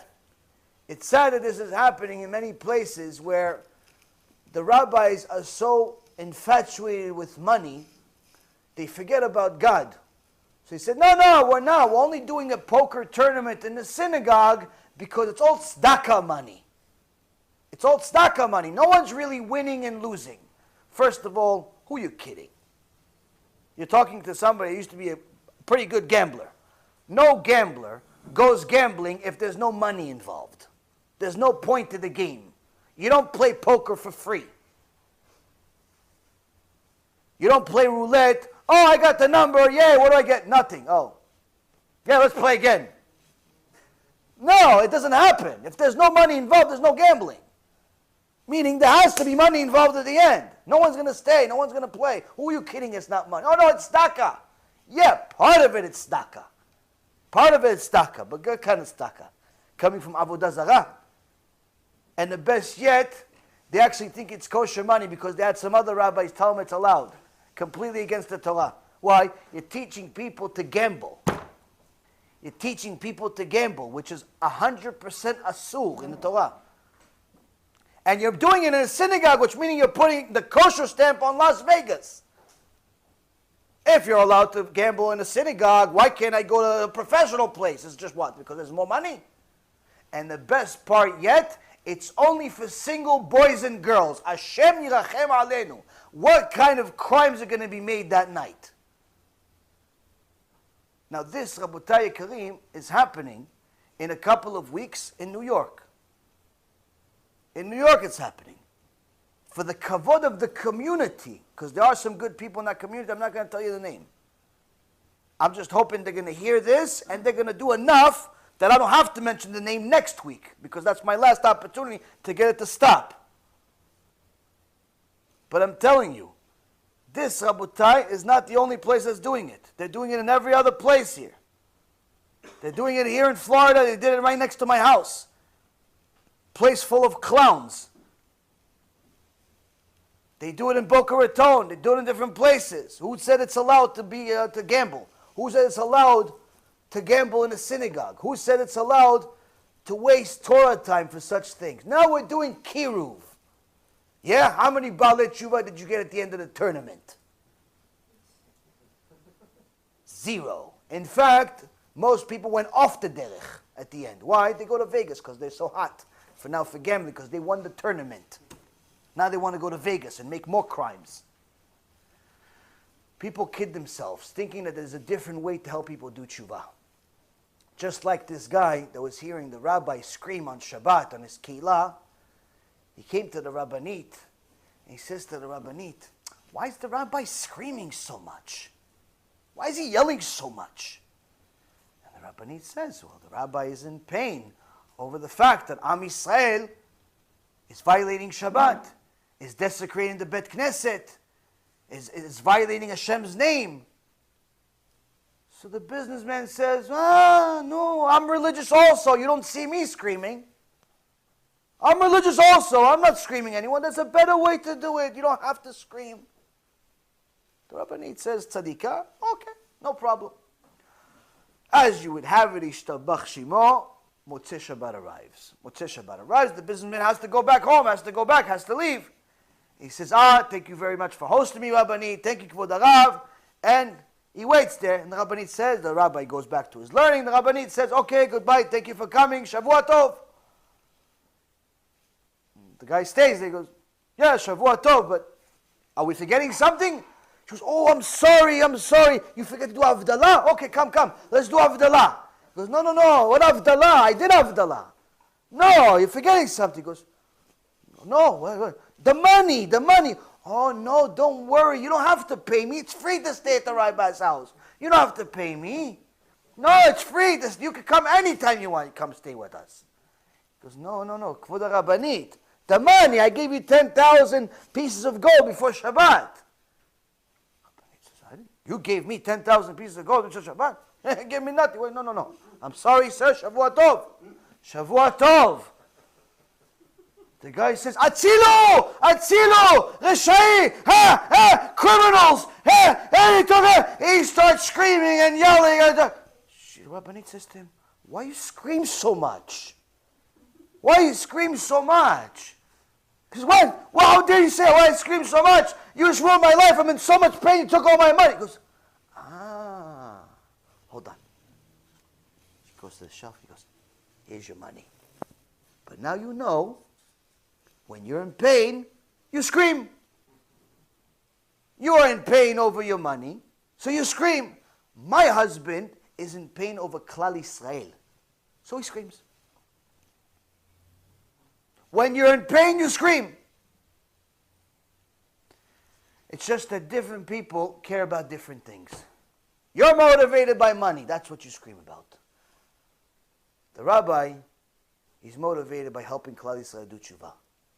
And when he knows that many of them are far, far away from tshuva, far, far away from Gan Eden, they live in illusion, thinking that everybody goes to Gan Eden. They live in illusion, thinking that everybody is perfectly righteous and is going to be saved by the Mashiach. They live in illusion, thinking that Gehenom and punishment doesn't exist because they listen to false speakers. Then what happens, Rabotai Karim, a person that thinks this lives in illusion, the rabbi cries over it. The rabbi is in pain over it. So he screams. Whatever you're in pain over, you scream. That's why we yell. That's why you have to yell. That's also why you're never going to see the Christians yell. You're never going to see a Christian speaker yell. In fact, if you have a debate with them, you almost feel like you're debating a robot. Why? They never change their tone. They're always, Yoshke died, and then he got up. It's like, no, he didn't. You're yelling. No, see, you're mistaken here. Like, what's wrong with this guy? You high? What's the matter with you? How come you're not firing up? What's the matter with you? I just yelled at you. Yell back at least. No, you see, Yoshke told us to love. That's what? Love. I would give you a right and a left love. I want love. Yell back a little bit. Give me some fire back. Nothing. You know why? I'll tell you a secret. You know why? Because they know it's the truth. That's why they're laughing. You know why they don't yell? Because they care less whether you listen to them or not. There's nothing to do. All they care about is that you keep coming and give them money. They care less if you listen, you like Yoshke, you don't like Yoshke, you believe, you don't believe. As long as your check clears every single month, they care less. They're not in pain about anything. There's 8 billion customers, potential customers in the world. You don't want to listen. They got 8 billion others to replace you. They don't care if you listen or not. No one's going to replace you. There's 5 people waiting online for every chair. They got stadiums, too small to fit the Keilah. They shut down places because they could only fit 5,000 people. Shut them down. Why? We're moving to a bigger place. 15,000, 20,000. Some of these places in different parts of America, in Texas, Tennessee, all parts of the United States, different parts of the world, literally fit 250,000 people. There's not even sports stadiums big enough for such a thing.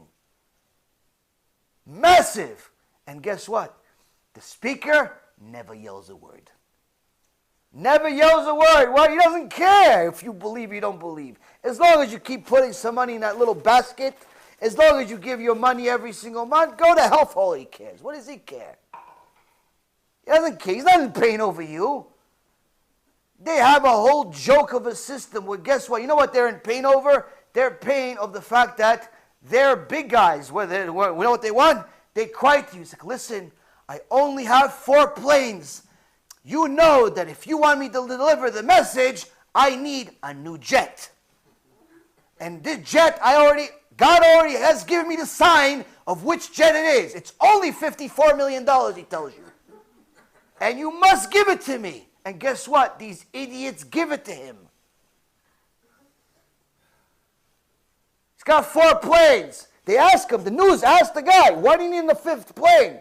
You already have one. You have 2, 3, 4. You have pictures on it on the walls. Why do you need another plane for $55 million? You know how many people you can feed with $50 million? He goes, no. You see, all my planes, they're good, but I can't go anywhere I want with just one plane. I would have to have a connecting flight. I would have to stop somewhere. But with this new $54 million plane, I can fly anywhere direct. And guess what? He didn't scream a word about it. And people give. Why? He's not in pain. There's nothing to be in pain about. When you're in pain, you scream. You cry. You yell. You do everything possible because you know that if people don't listen to you, everything is on the line. Everything is on the line. Now, if a person simply understood this part alone, they'd look at the world very differently. Every conversation would be more meaningful. Every relationship would have more substance. Every time they would listen to something, they would calculate more carefully whether it's worth their time or not. But sometimes people are not looking for substance. They're not looking for the truth. They're looking for excuses. And this is very common in the world, whether it's the religious or the non-religious. If you're looking for the truth, HaKadosh Baruch Hu says you'll find it. If you're looking for excuses, you don't even need to look. They'll find you. A couple of guys, young kids, yeshiva bachurs, came to see Rav Kamenetsky, Rav Yaakov Kamenetsky, one of the Gedolei Ador in America in the previous generation. And they came to the Rav and they said, Kvod Rav, we have a big sugya, we have a big kasha, a big question, big difficulty in the Rambam. Okay, I wanted to ask the Rav. And they sit, they show, think for the Rav, here's the halacha over here. This is what the Rambam says. But it doesn't make sense. Now if the Rav is going to say this, then why is this? And if the Rav is going to say that, then why is that? And they start giving him all the things. If the Rabbi is going to say this, then we already have the answer for that. And if the Rabbi is going to say this, then we already have the answer for that. And they go back and keep telling him. And the Rabbi, Rav Kamenetsky, is just sitting there for a half hour, doesn't say a word. Just says, wow, wow, wow, wow, wow. And his son, Rav Yaron, he's watching there, 13 years old, 14 years old, he's listening quietly. Sees the Gedol Ador, his father, nodding to these young boys, and they brought a complication from the Rambam, and he's saying, wow, I don't know. Chazakim u'buchim. Now these guys all left with an ego at least 25 pounds heavier. All three of them, they come out, they're all big. See, we brought a question to the Gedol Ador, and even the Gedol Ador couldn't figure it out. They're all happy, they leave.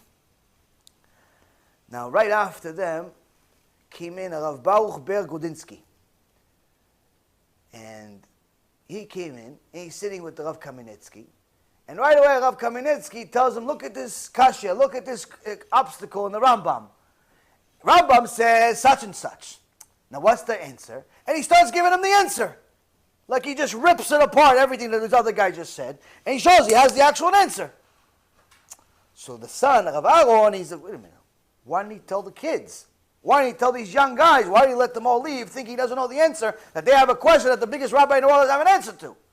So after he finished, he said, Abba, please tell me, why did you let those 3 boys ask you a question, a half hour they're telling you all these complications, and you're saying you don't know, you don't know, you don't know, and you let them go thinking that you don't know, but obviously you knew. You just gave the whole answer right now to the rabbi. He says, see, those 3 boys, I knew right away that they were enjoying the toil of the complication. They were enjoying the obstacle.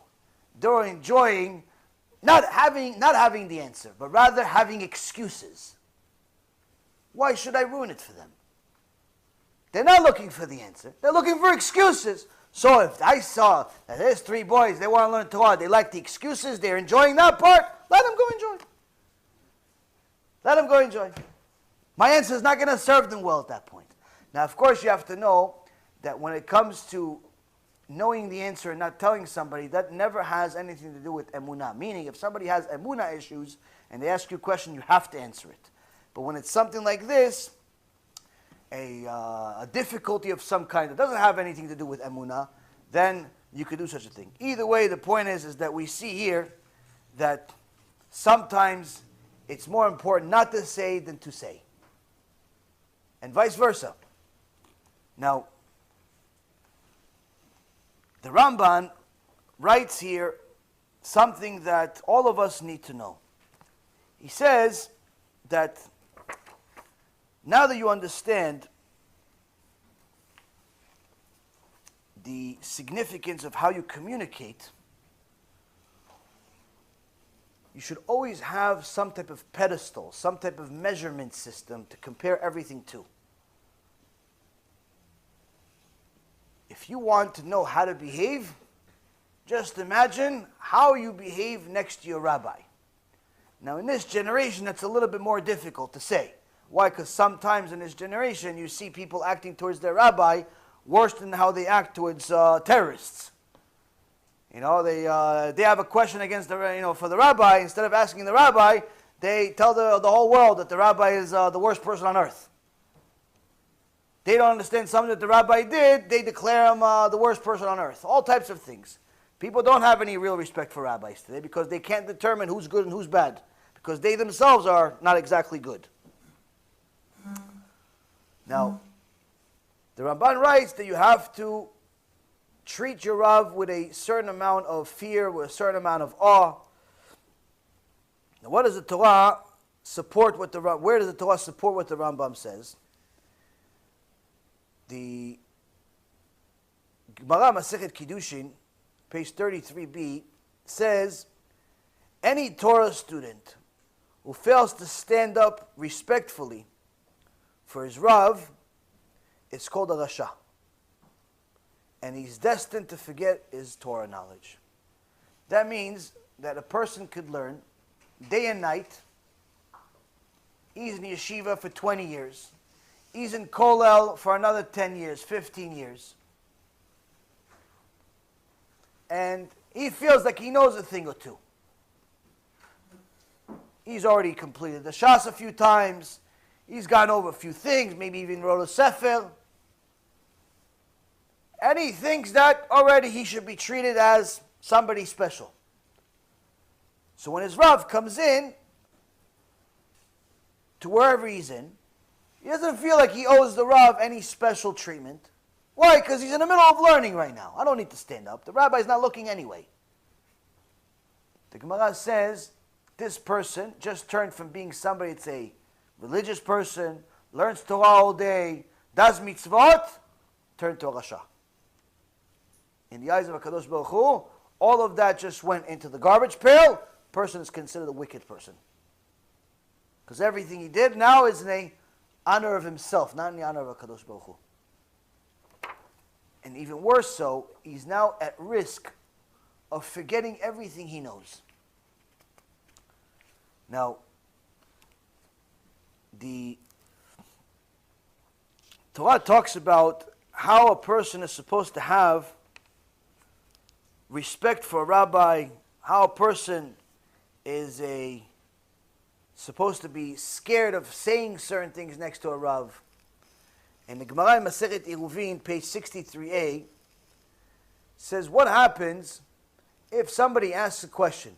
Let's say we're in a shiur, or in a Bet Knesset, or in a Bet Midrash, and somebody says, Rabbi, or just generally, the rabbi is there, and somebody says, are we allowed to eat, to drink milk that's just kosher but not Chalav Yisrael? And to you, you're all geniuses. Like, yeah, of course, of course you could do it. Rabbi Moshe Feinstein, years ago, wrote a kula. If it's hard to get, Chalav Yisrael, then you could drink the just kosher milk that's not Chalav Yisrael. You don't know the answer. And you say it out loud. Why? Because you know the answer. You want to help him out, right? The Gemara says in that moment, every single person that answered that question and rendered an halachic decision in the presence of the rabbi is now liable for a death penalty from Hashem. They just added a death penalty to their account. Why? Because they disrespected the Torah that's in the rabbi by saying an halachic decision in front of him. If he is the Rav in their location, that means that the Torah has to come from him, not from every average Joe that decides that he knows the answer. By you saying what you said, that makes it look like he may not know, because you answered faster.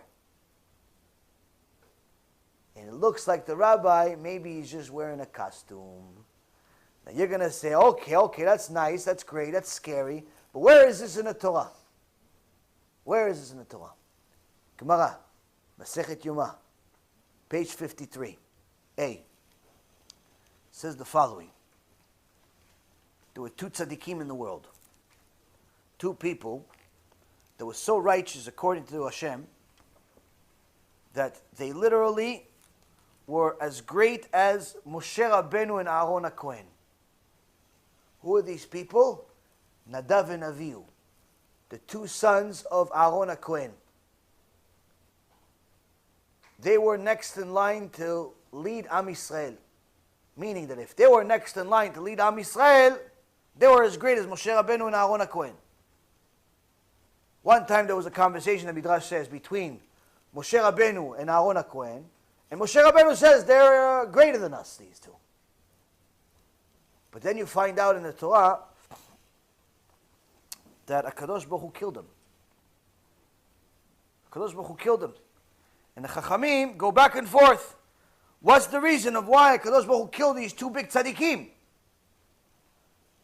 Says, they brought Esh Zarah, they brought a korban, they brought a sacrifice to the Mishkan of Hashem without permission. So Gemara says, okay, but isn't that a good thing? You brought a sacrifice to Hashem. Why do you need special instructions of who, what, when, how? Gemara says, no, you don't understand. There are two rabbis there. There's the Gadol Ador Moshe Rabbeinu. Then there's Aaron HaKohen. If you want to peep, if you want to squeak, if you want to eat, if you want to drink, if you want to get married, if you want to get divorced, if you want to slaughter, if you want to do anything, you have to ask permission from the rabbi first. When they brought a sacrifice to HaKadosh Baruch Hu, a mitzvah, without asking the permission of Moshe Rabbeinu, what did that mean? That means they've decided, they've rendered an halachic decision in front of their rabbi. HaKadosh Baruch Hu says, you just dishonored Moshe Rabbeinu, you dishonored the Torah, you made it seem as if you know more than Moshe Rabbeinu, death penalty. All your tzaddikut, all your righteousness, all that stuff, doesn't mean anything. Nadav and Avihu were killed by HaKadosh Baruch Hu himself because of dishonoring the rabbi, but not intentionally, unintentionally. They It's not like this generation that people make entire Facebook pages and YouTube videos dafke against rabbis. Somebody sent me a video today of some guy that I'm assuming used to watch my shulim. He may still watch the shulim. Hopefully he does, so you can get a reality check. He decided to make a video about me. Why? He says that Rabbi Yaron Reuven is endangering Am Yisrael. No more, no less. Why is Rabbi Yaron endangering Am Yisrael? Because I said in a shiur not too long ago, a month ago or so, that anyone that thinks that by buying a gun, that's going to help you survive Gog u'Magog has very serious emunah problems. Did I say this from my opinion? This is what the Torah says. Torah says there's not a single person in the world, Masechet Chulin, not a single person in the world that ever got punished without there being a sin to allow it. Meaning, you will never even lose a hair on your head. You will never even lose a nail. You will never kick the wall by accident, get a stumped toe, never get a cold, never get a nothing unless HaKadosh Baruch Hu authorizes it. Needless to say, you're never going to get shot and killed unless HaKadosh Baruch Hu authorizes it. Which means you buying a gun is not going to help anything. If HaKadosh Baruch Hu wants to kill somebody, guess what? You could be inside a tank and still die. You could be inside a tank and still die. Without anybody shooting at you. People are delusional, thinking that they are going to be the ones that bring the Mashiach with guns and swords and grenades and missiles. What Torah did you learn? Where does it say this? Oh, then they're going to say, wait a minute, isn't it true that David HaMelech went to war? First of all, when you're David HaMelech, you could do what David HaMelech did. Second of all, look at the rules of war. Says it, Book of Numbers. Moshe Rabbeinu says, for every 1,000 soldiers, we have 1,000 people that learn Torah. Why? The Torah is the only reason why the soldiers win. Not the war, not the missiles, not the strategy, nothing. Every 1,000 soldiers has 1,000 soldiers that learn Torah. That's rule number one. Number two, David HaMelech did not allow a person that spoke in between putting the tefillin of the head to the tefillin of the yad by accident. He didn't allow him to be on the team, on the army. Why? He says they're going to kill all of us because of you. Meaning that all of his soldiers were tzaddikim gmurim. You had Rav Eliashiv, the Steipler Gaon, Rav Ovadia, Moshe Rabbeinu, Aaron HaKohen. These people went to war, not biryonim, tanks. No, tzaddikim gmurim went to war. Why? Because they knew it's not the missiles and the arrows and the rockets that are winning the war. It's HaKadosh Baruch Hu.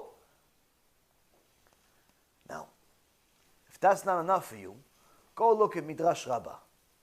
And you see what it says about David HaMelech's wars. It says, David HaMelech was extraordinary. He says to HaKadosh Baruch Hu, these enemies, I'll go chase them, I'll go kill them, and you allow me to do it. HaKadosh Baruch Hu says, I heard you, go.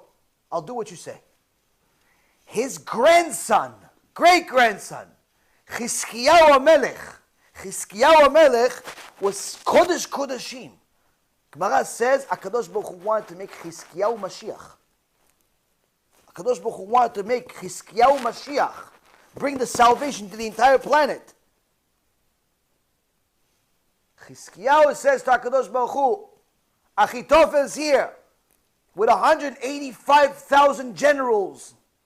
Each one has an army, millions of people, right outside of Yerushalayim, little Yerushalayim. They could all spit and we would drown. Chizkiyahu HaMelech says, HaKadosh Baruch Hu, I'm going to sleep, you go fight the war. HaKadosh Baruch Hu says, you got it. You said it, I'll do it. Next morning, they all died. So now Chachamim say, wait a minute.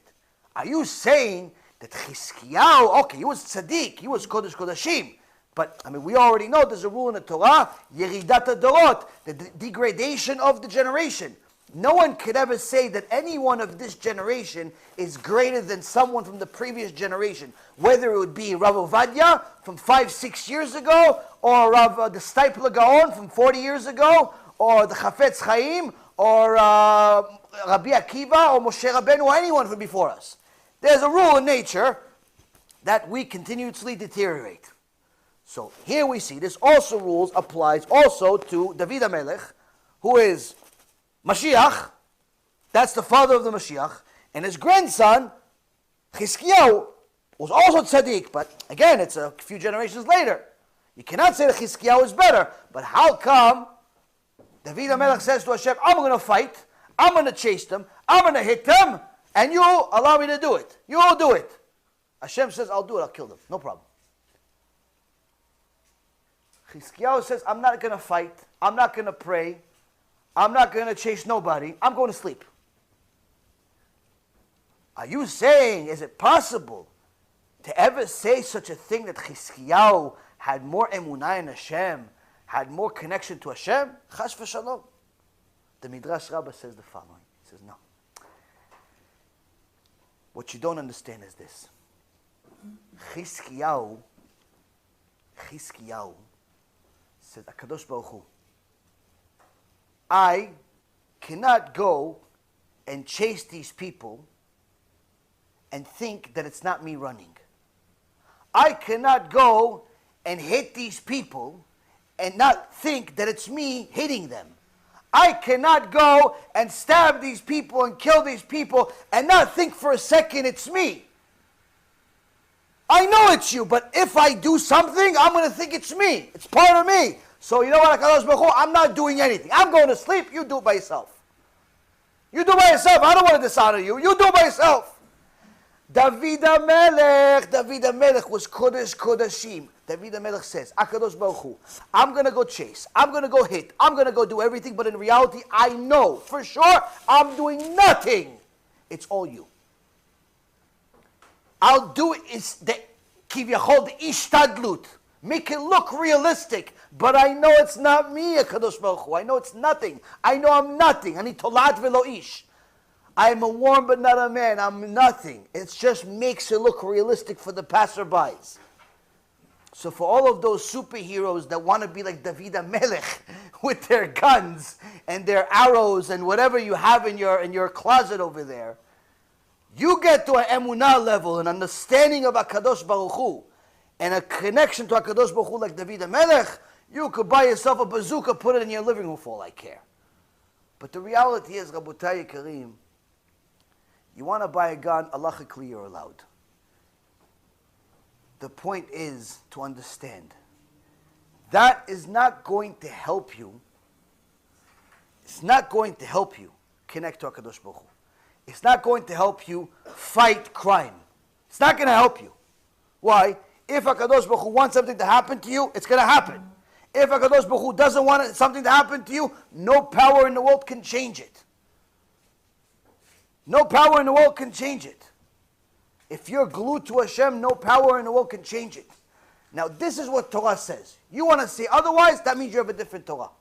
Now, sometimes it's hard to accept what Torah says. Why? Because it's against logic. It's against logic. Why? Because you're putting yourself in places you don't belong. You're like, yeah, but the cops have guns. Yeah, but that's their job. You're not a cop. Yeah, but the army, what, you're just saying we shouldn't have an army? No, that's not what I said, but you're not a soldier. You're a shoe salesman.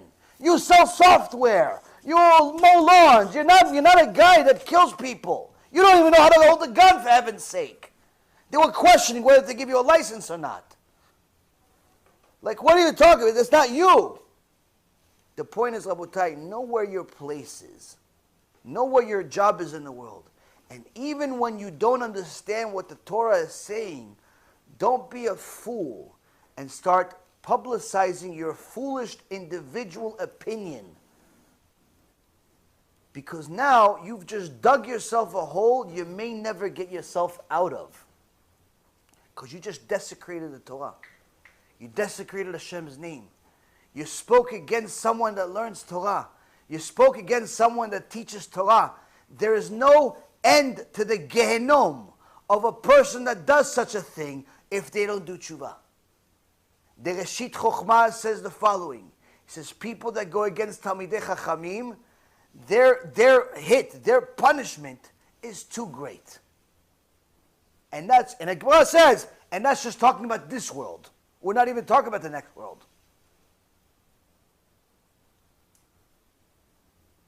No one's saying that you're automatically going to agree with everything naturally. Obviously, you have a Yetzirah. Obviously, you have an evil inclination that's going to tell you otherwise. It's going to try to fool you. But you have to understand, our Torah is the only truth that exists. Your logic is manipulated by the Yetzirah, is manipulated by an opposite force that's going to constantly try to do the opposite, tell you the opposite is right.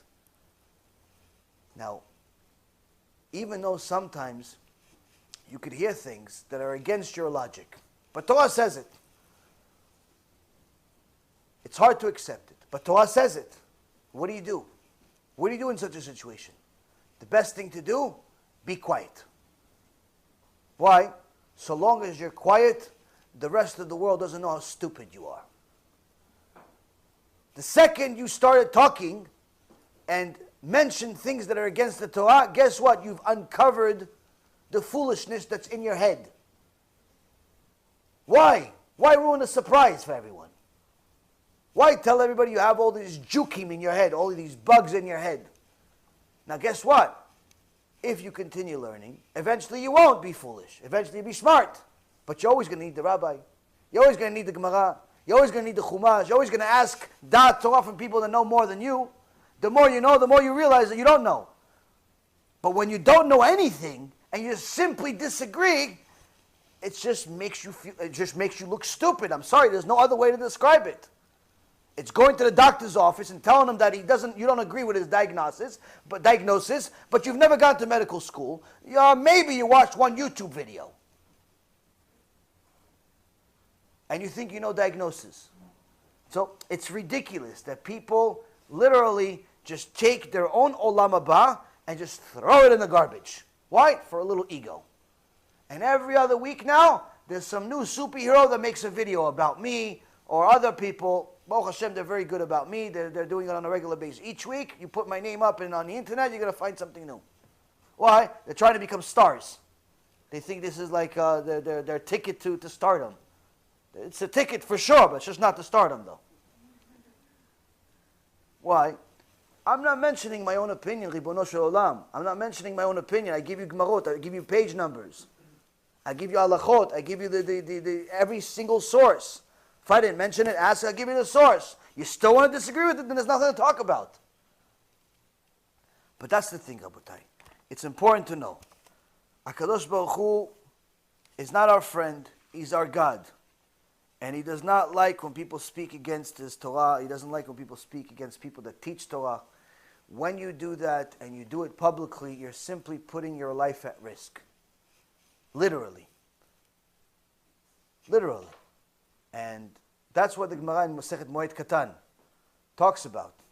It says, how come we see sometimes that there are young kids that die?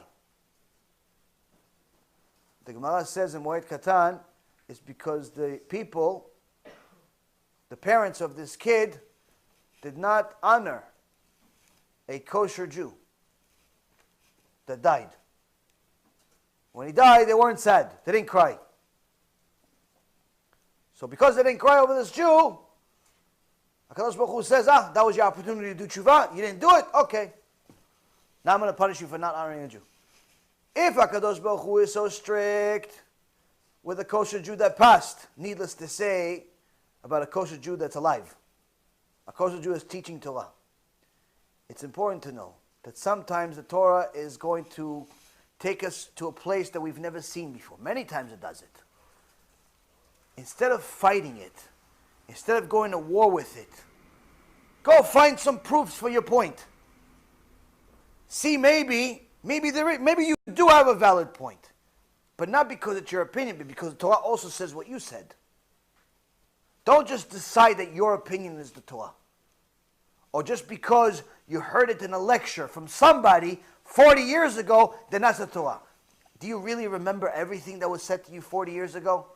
If I ask you, what did you do this morning for breakfast? 9 out of 10 people are not going to remember. If I asked you, what was the conversation you had on Tuesday afternoon, last week? You're not going to remember. So how are you so sure about what you heard in a lecture 30, 40 years ago?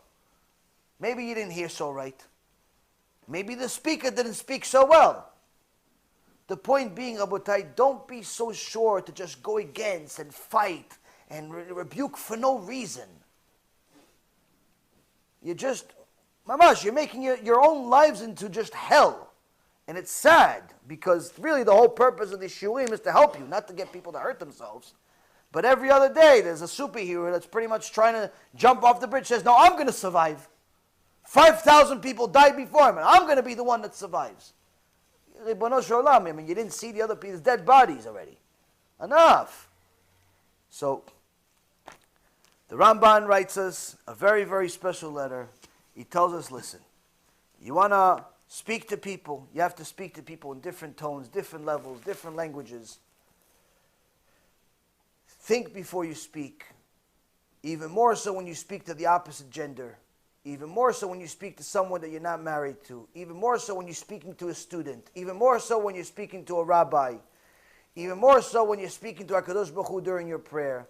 Contemplate every word that comes out of your mouth. Contemplate how it comes out. Contemplate why it should come out. Think about it, is it really worth to say it? And I bet you this, the more you know Torah, the less you're going to speak. The less you're going to speak. Why? Because the more you learn Torah, the more you realize that more times than not, what you're about to say is meaningless. There's just simply less junk for you to talk about. If you have a lot of junk to talk about sports, stock market, I don't know, all this stuff that people like to talk about, that means there's very, very little Torah, if anything at all. One of the worst signs that a Jew could say about himself is like, oh yeah, I like sports. That means there's almost no Torah in you. Why? Because liking sports means that you follow it. You follow it, you know how much people, they hit and they point and they throw and whatever. You know all these statistics. You know how much money they make. You know where they vacation. Yeah, because sports doesn't just come with you just watching a bunch of people throw a ball or kick a ball. Sports comes with like the whole enterprise. It comes with that whole addiction. You go to the game, you make it game day, you have friends over, you play, you buy the jerseys, you follow the statistics, you watch what the news about it is, you know what everybody's opinion is, you know what's going to happen next year, you know who the coach is, you know who the owner is, you know what the budget is, and all this junk comes along with it, which means that there's less and less room for the Torah. There's less and less room for the Torah. So you're saying, oh yeah, I like sports. Okay, that means that pretty much you're leaving virtually no room for the Torah. And the same thing goes with a lot of other things. So now, to change that takes time. To abandon things that you think are good and that you like takes time. So, of course, everyone needs to do it tomorrow to change. But the reality is that probably not.